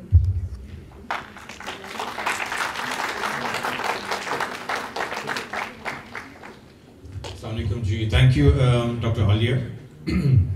My presentation actually comes with a health warning. So quite contrary to lifting all of you, it may actually sink you deeper into depression, but hopefully at the end, I'll have some, silver lining to suggest. What Dr. Alia said a bit earlier about our political norms, I think this is a great segue into what I'm going to talk about.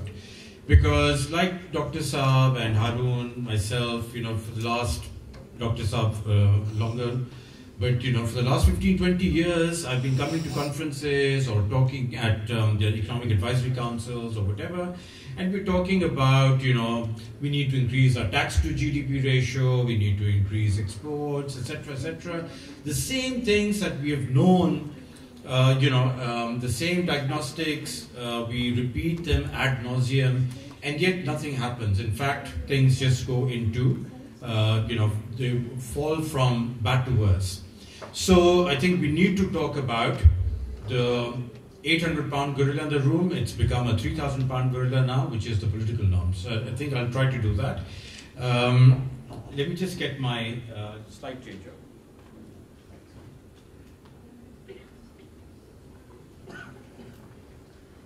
So basically, let's see if that works. The main defining themes or the defining context which Pakistan has faced for the past, let's say, a decade or so, maybe a couple of decades, and what's going to define our future as well, unfortunately, for the foreseeable future at least. So I think agar aap bhi change kar le hum nahi, okay, thanks.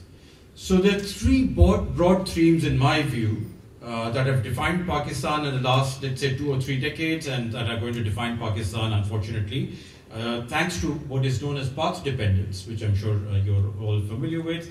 And thanks to that path dependence, I think it's going to define our, at least the foreseeable future. So one is a widening disconnect, and I'll talk about between what and what. 2 is rising entropy.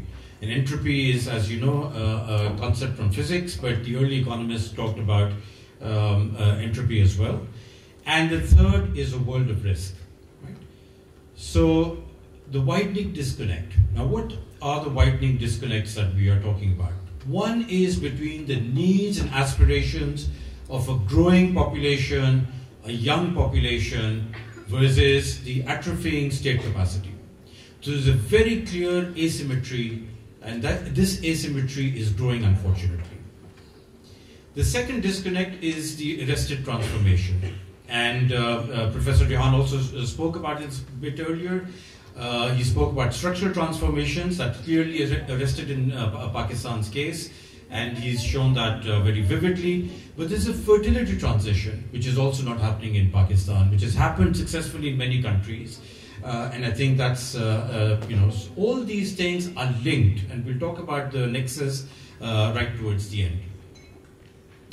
Then, vibrant, connected economies around us versus our static isolationism, right? And that is a term that I've coined. So if anybody wants to use it, do credit me for this. And then a dynamic environment, dynamic in terms of our internal environment, dynamic in terms of changing. The environment is in flux for many reasons, and we'll talk about some of those, versus our ossified responses. So today, when you sit at, and I'm sure this is happening at the high-level policy tables, at the Prime Minister's house, Ministry of Finance, wherever, we're still talking about responding to these challenges the way I listened to them 20 years ago, 15 years ago, the way Dr. Ishwar probably listened to them 30 years ago. Nothing has changed. So we're still looking at them from a prism which is completely out of touch with reality right now. Second challenge or theme is rising entropy. Now, I wrote a column on this about 2 months ago in Dawn, and if I'd encourage many of you to read that because it delves a bit deeper than I can at this stage in my PowerPoint. But as you know, entropy basically refers to disorder in a system, rising disorder and inefficiency in a system, right?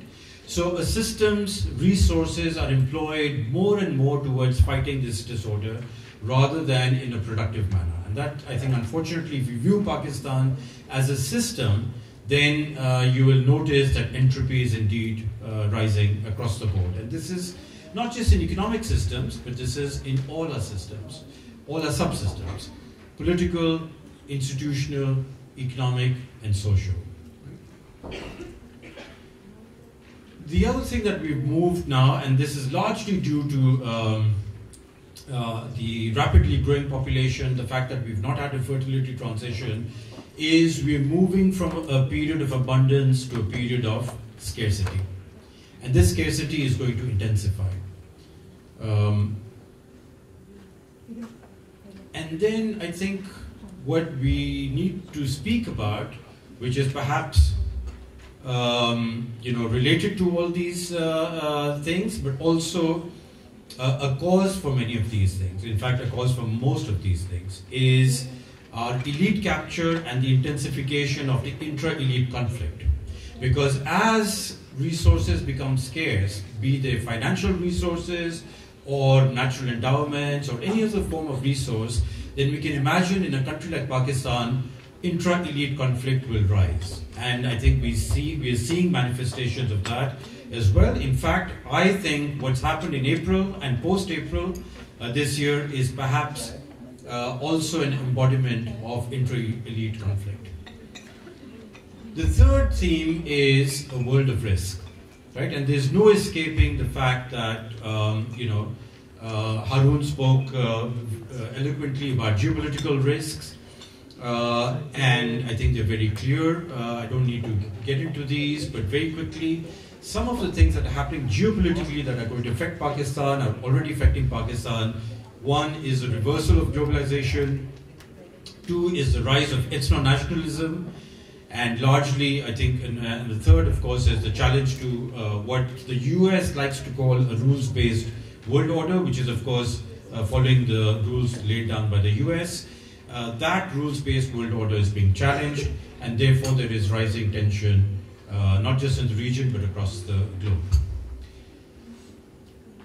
And the fourth, another sort of risk related to Pakistan and Pakistan's challenges is the rise of the fourth industrial revolution, which means that a lot of the potential pathways for Pakistan to grow out of its crises or challenges are probably now closing because we do not have the knowledge-based economy that is required to navigate in the fourth industrial revolution. Also, of course, there are regional issues, tensions on, in the wider Middle East, but also on our eastern borders. And then within Pakistan, the domestic political situation is one where there is atrophying state capacity and there is domestic polarization. This polarization seems to have increased in the last 2 or 3 years, and unfortunately it does not seem that there is any force that is going to bring us together. And I think the only thing that we can see is more fragmentation and more polarization going forward. And then, of course, there's climate change and water stress. They're two separate things. They're interrelated, but they're two separate things. And Pakistan is experiencing both in an intensifying manner. And I think, so these are the key themes that Pakistan will be, that are shaping our priorities as well, what our priorities should be. Now, the key question is that these priorities are perennial challenges, right? So in a changed as well as a changing environment. We've not addressed these for the last 40 years at least. So these are the priorities we've spoken about many, many years ago. In fact, in the next slide, I'll talk about 2 of these that we've spoken about as far back as 1956. So, we talk about reviving sustainable, jobs creating, inclusive growth, catalyzing structural transformation, increasing domestic resource mobilization. We talk about Pakistan's low savings and investment rates and how to get them up. We've talked about improving educational and health outcomes. Energy sector viability now is a key challenge for the last 10 years or so. We've spoken about these ad nauseum.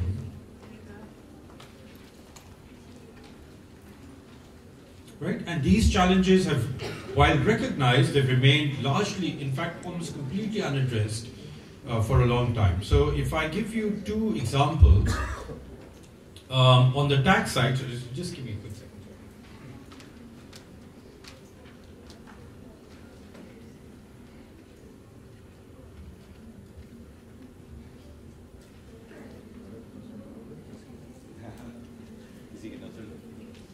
Sorry. So on the tax side, the first mention of Pakistan's low tax to GDP ratio as a constraint was by Zahid Hussain Saab, a predecessor to Dr. Ishrat as Governor Central Bank, going back to, I think it was 1956.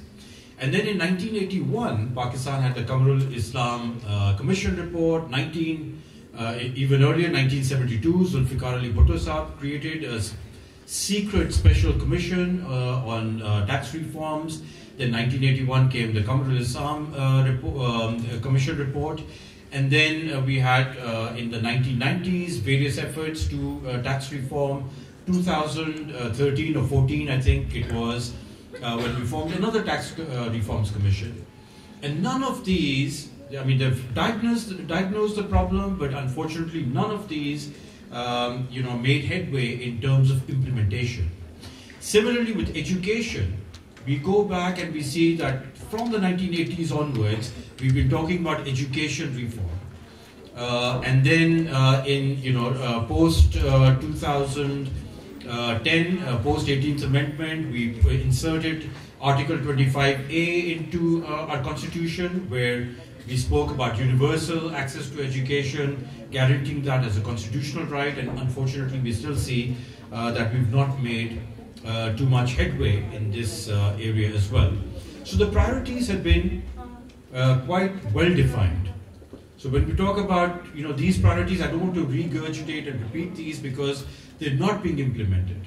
So in my view, there are 2 much broader, much larger interrelated priorities that we don't talk about as often as we should, and I think we need to mainstream them into our even our economic discussions. These are political economy constraints and priorities. The first is we need to talk about how to reduce the stranglehold of elite capture that we are experiencing in Pakistan and have experienced for the last 40 or 50 years.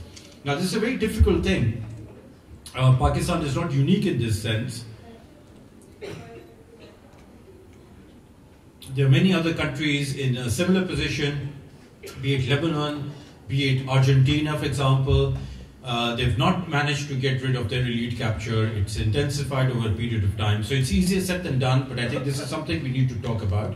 And Dr. Saab has, of course, written, 2 volumes on this and has done work on Pakistan as an elitist state. And I think this is something we need to carry forward, this work of how we can bring this into our policy reform agenda as well. And build state capacity. Because as you know, when you have elite capture, it does not suit the elites to have strong institutions. And I think this is why I'm leading you towards looking at Pakistan's problems, not in terms of the well-known and well sort of treaded out tax to GDP ratio low hai, exports nahi hai, and whatever. Why are these issues? And I think we need to look at these issues from the prism of elite capture and how we can build state capacity. And I think I missed Professor Pritchard's talk earlier, unfortunately, my loss. But I've borrowed something from him and his co-workers for some years now, because he and his fellow researchers talk about a concept of isomorphic mimicry, right? So many states, including Pakistan, they don't mention it, I'm mentioning it, we tend to do reforms not really wanting to do the reform, but just to tick the box, right? So this is what they call isomorphic mimicry, and this is what Pakistan has been really good at for many years, which is why we do not see the needle moving in the case of Pakistan's challenges, right? Be it in terms of educational outcomes, be it in terms of tax to GDP ratio, etc. So given this, which is, I don't have any answers to this, unfortunately, how to change this. But given this, what are Pakistan's medium-term prospects, right? So I'll just repeat some of the things I've already mentioned, but some of the things that will define Pakistan's, context going forward: tricky geopolitics, very fragile economics. We have an unaddressed FX constraint. Absent growth building blocks. We don't have the building blocks that many of the other countries, dynamic countries, growing countries in the region or wider region have had, which includes, of course, the educational building block. It includes state capacity, the institutional frameworks. And we have a weak institutional framework overall, no clear paths to reforms. And then the third is the grey swans that periodically hit Pakistan, climate change and water stress. There's the anti-globalization and fourth IR, and I've spoken about these a bit earlier. But unfortunately, they will define Pakistan's medium-term outlook. The positives are two. It took me a while to think about these, but there are two potentially. Whether we can make any useful or meaningful, extract any benefit from them or not is a separate issue. One is the exchange rate. Now, generally, it's framed as a negative thing. Of course, in the short run, it has its own consequences, inflation, etc. But in the long run, getting our relative prices right is a big, big positive for Pakistan, right? In terms of, from an import, an economy that is a situation where our imports are subsidized by our exporters, right? That is changing those relative prices, and I think we can make, if we would like to, if we want to, if we have the willingness and the ability to, we can turn this into our advantage.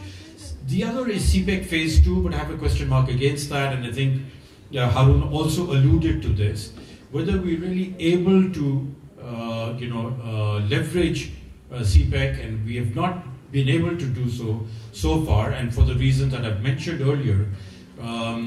It's elite capture, and it's the fact that the elites wanted to extract certain benefits and advantages from CPEC, which are very concentrated, and I think we don't see those in a more inclusive and wider manner.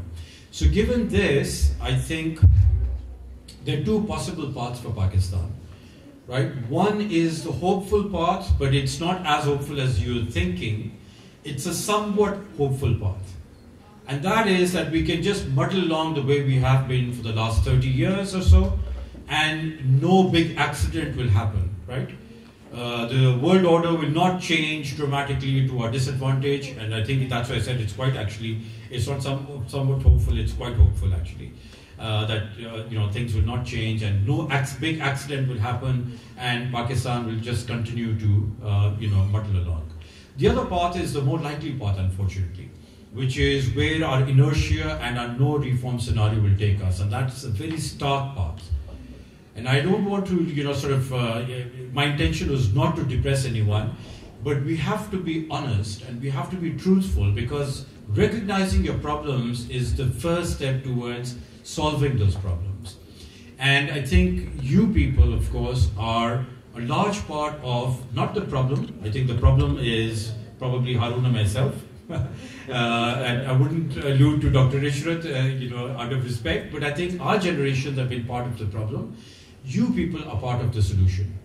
But to recognize, to get the diagnostics right, the diagnostic of the problem.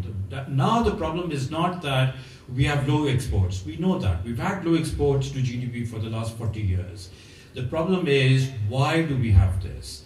So you guys have to be much more, or gals, I think in this case, you have to be much more politically active, much more politically enfranchised to demand that Pakistan sees a change. And if you do that, there's no reason to doubt that Pakistan will, inshallah, not see these two possible paths, but see a much better future. Thank you.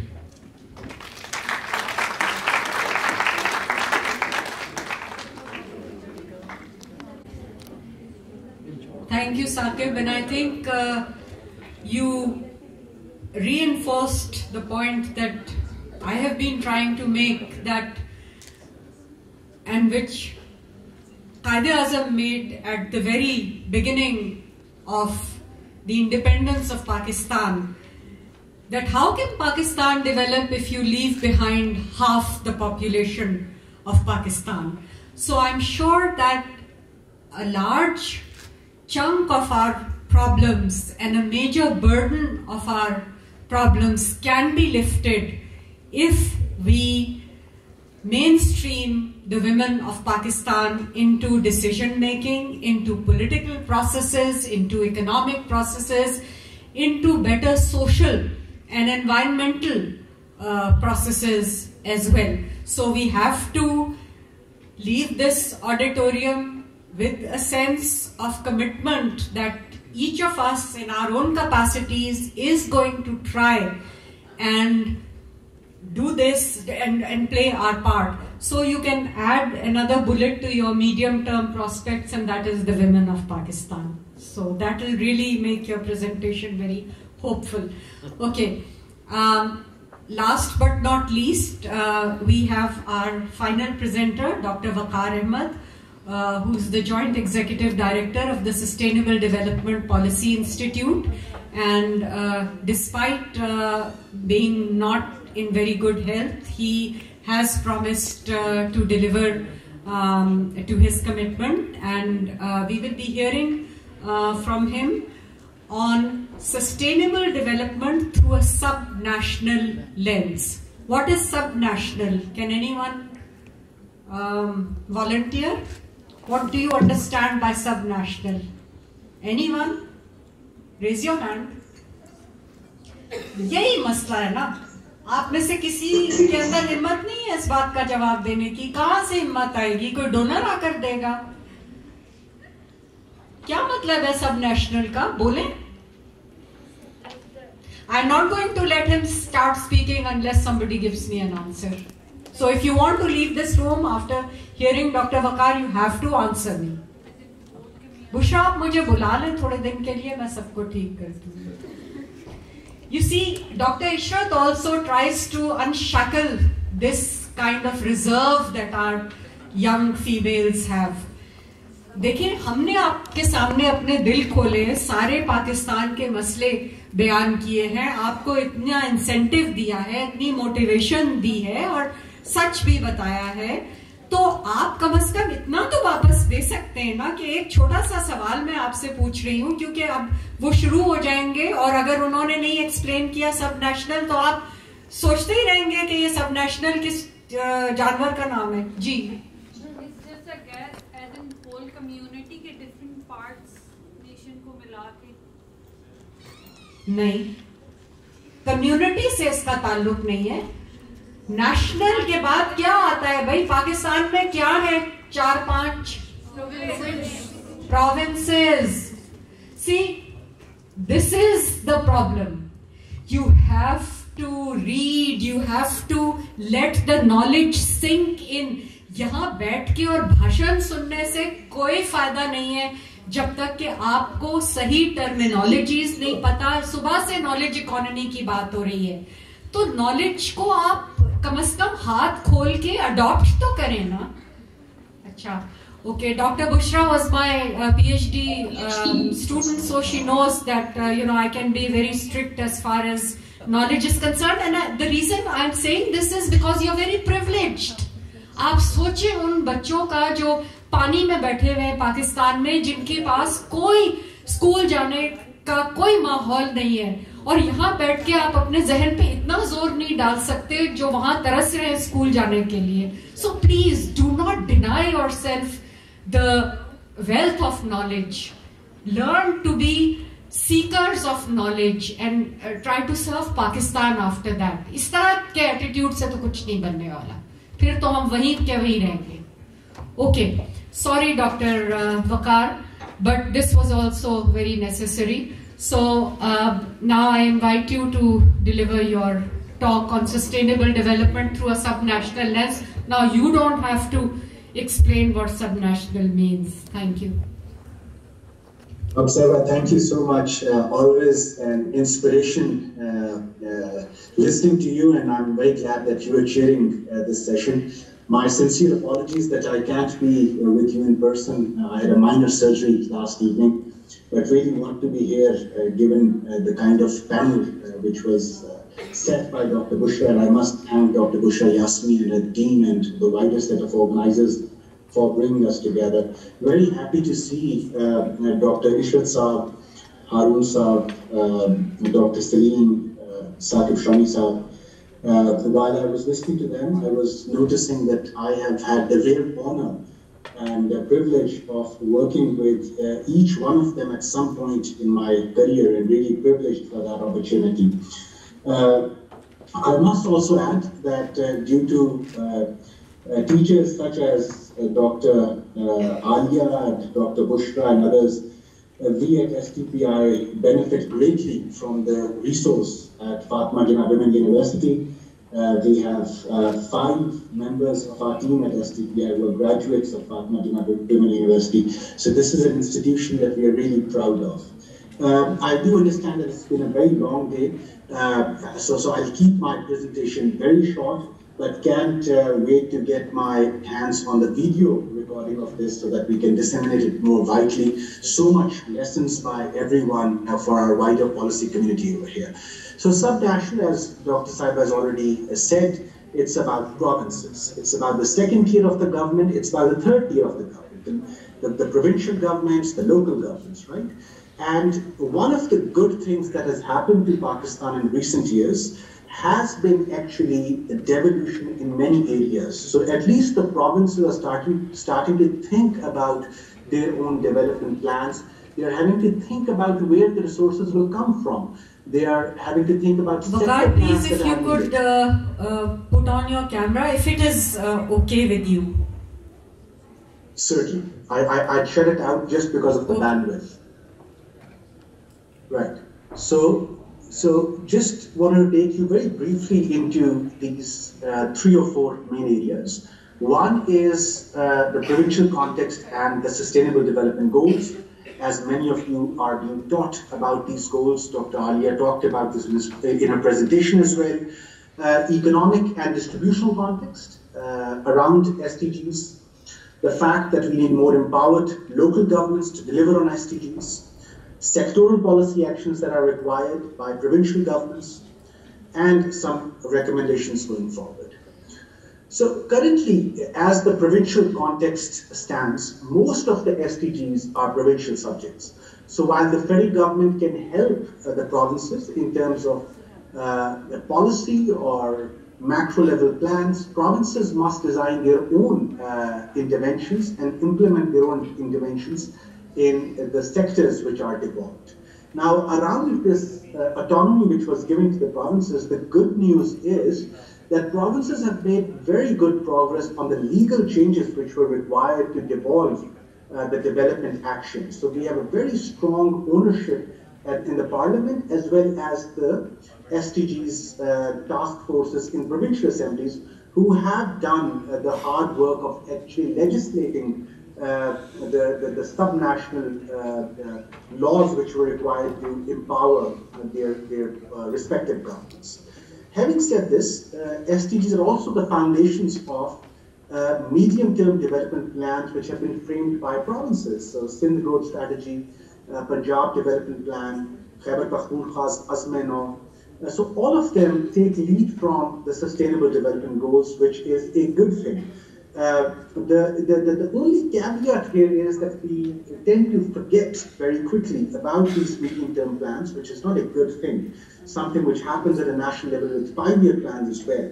And part of this goes to the results framework. Given that these plans lack a results framework, there's weak monitoring and evaluation. Hence, we really stick to such plans. Second, of course, there are macro-level financial constraints. So each time you go back to IMF, you have to let go of some of the things that you wanted to do on your own.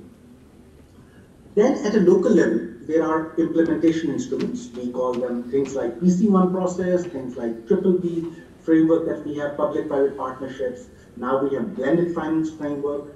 I'm sure many of my esteemed colleagues in the panel have contributed to this implementation framework.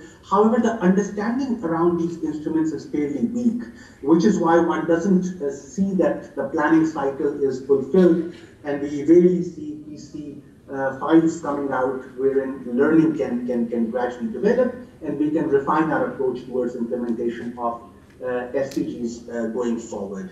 The second thing that I want to talk about is the economic and distributional context of SDGs. So many of the colleagues in the development community who often don't have faith in the SDGs as a framework, one needs to remind them, and they are also, of course, oftentimes they do stand corrected. And SDGs is probably the only framework that allows you to think about economic and distribution dimensions at the macro, micro, as well as the meso levels. So we have 6 main considerations here. Firstly, the provinces have to decide how do they intend to finance the sustainable development in a sustained manner.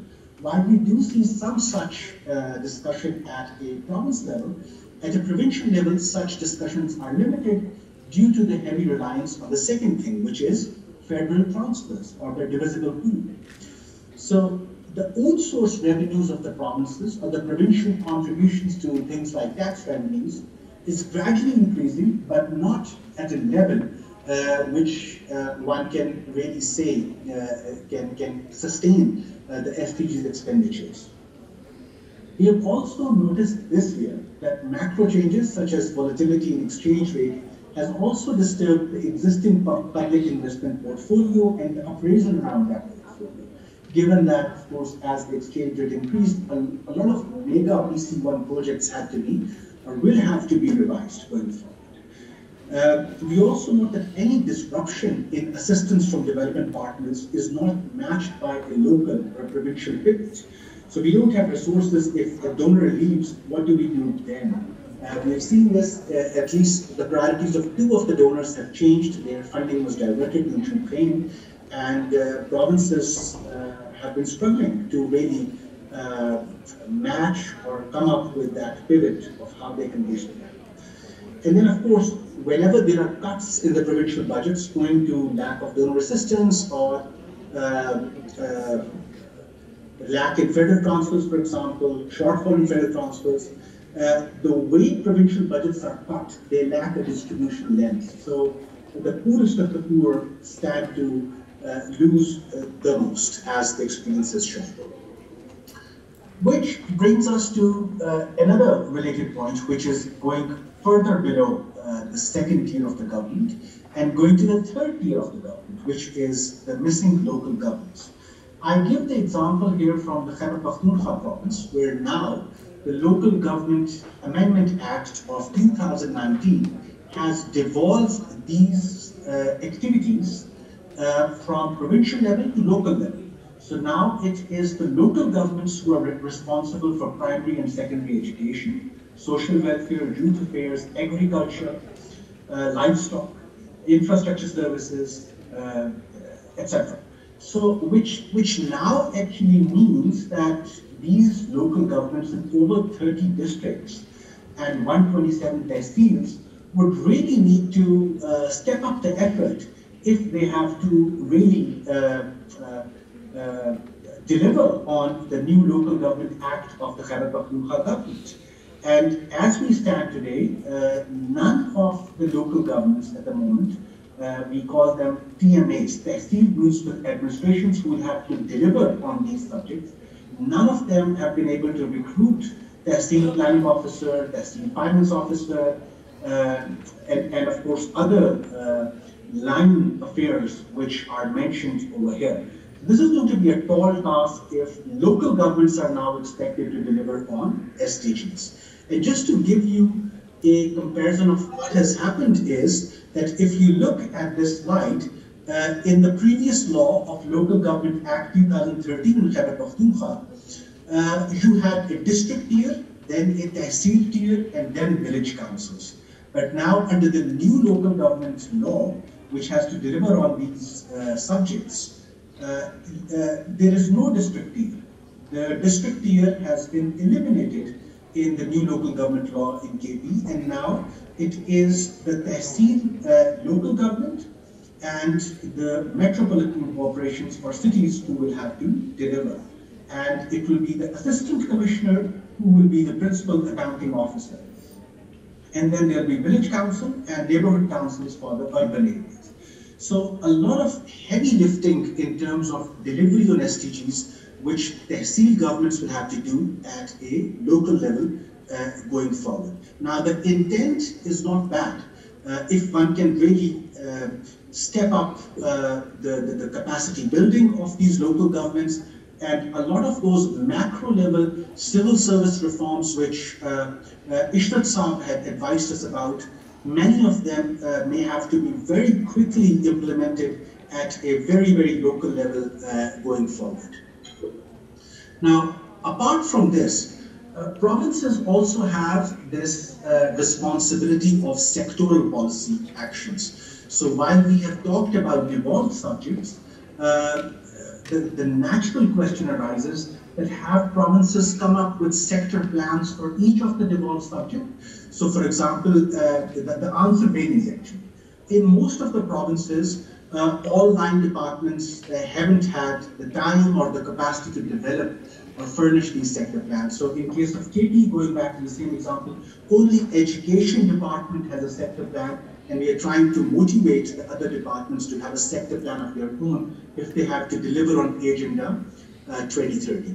Second, I want to give examples from 3 or 4 areas where very quick capacity is required.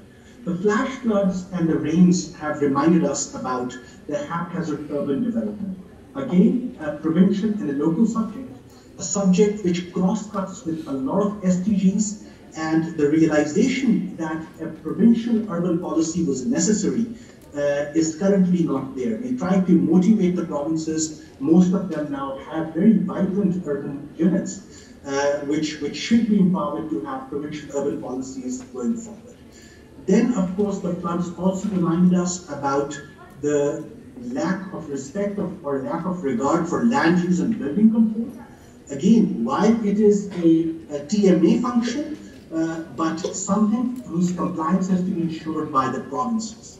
Solid waste management, again, an area which is, we have experimented a lot. We have had municipalities, then we have had private companies, then we had the Turkish companies doing this for us.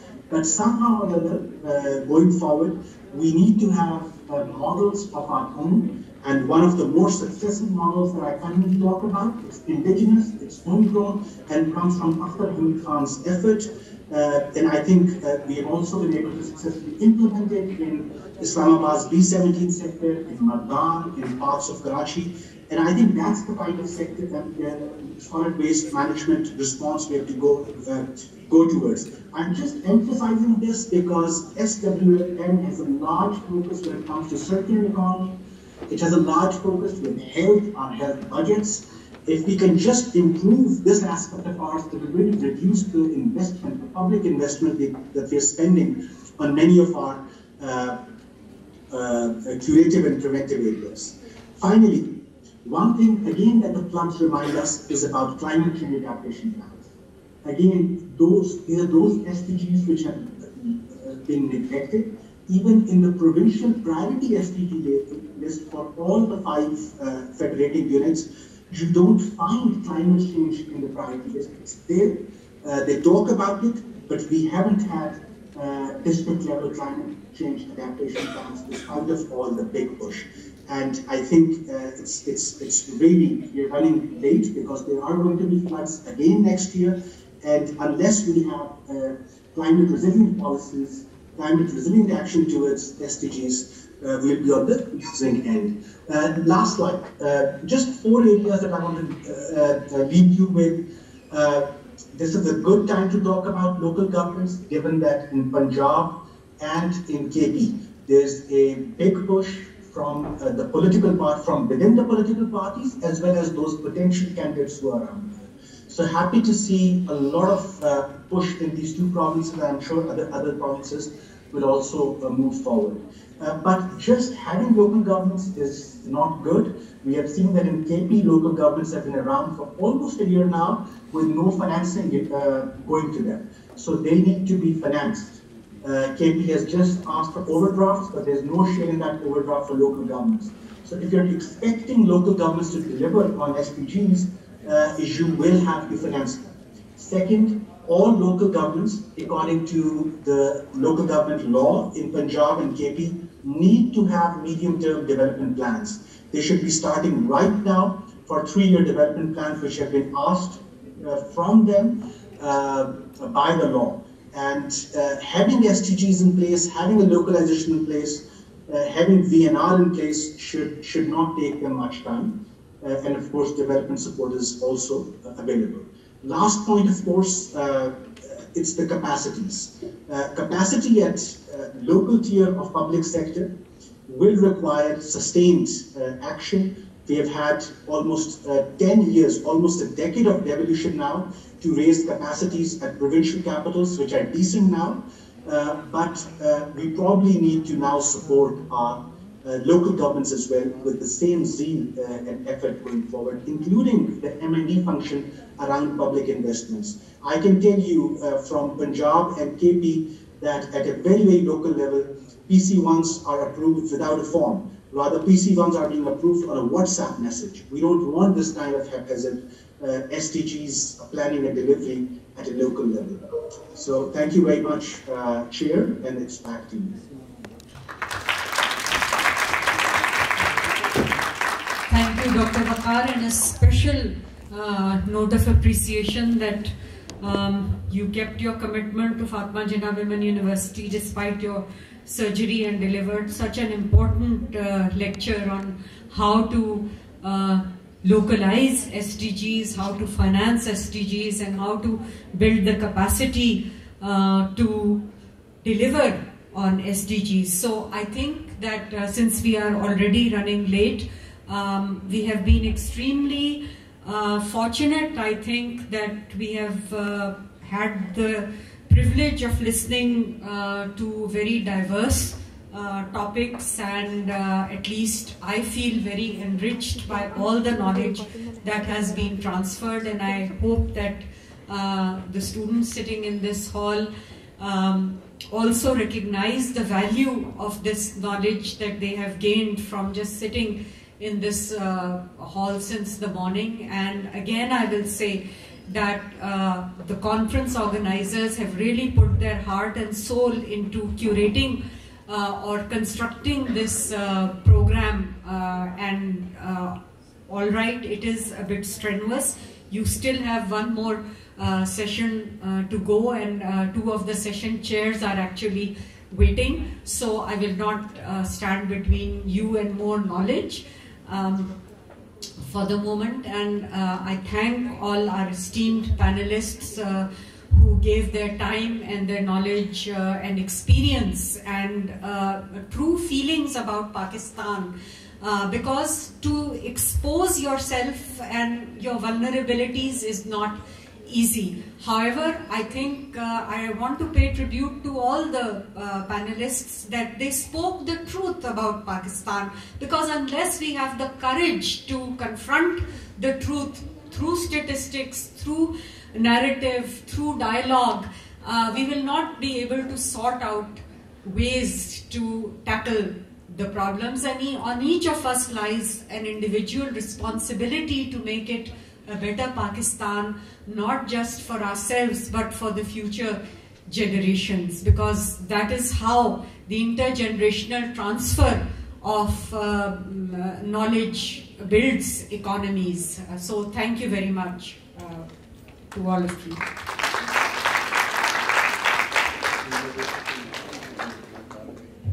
Thank you very much, ma'am. I now request Professor Dr. Alia Khan to present the mementos to the speakers of the session. Professor Dr. Bushra Yasmeen is requested to join her on the stage.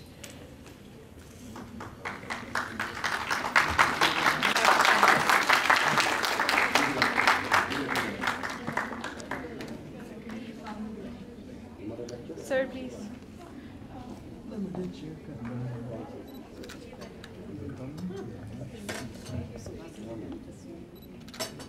And Mr. Saqib Shirani.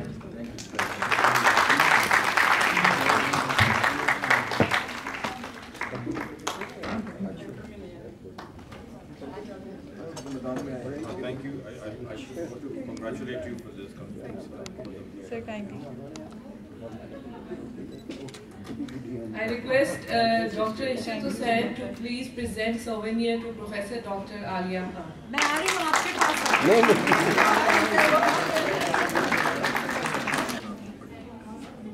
Okay. We're done. Sir, kindly look over here. May I request the worthy chair and Thank you so much, speakers sir. and the faculty to please join us for a group photograph. Four more.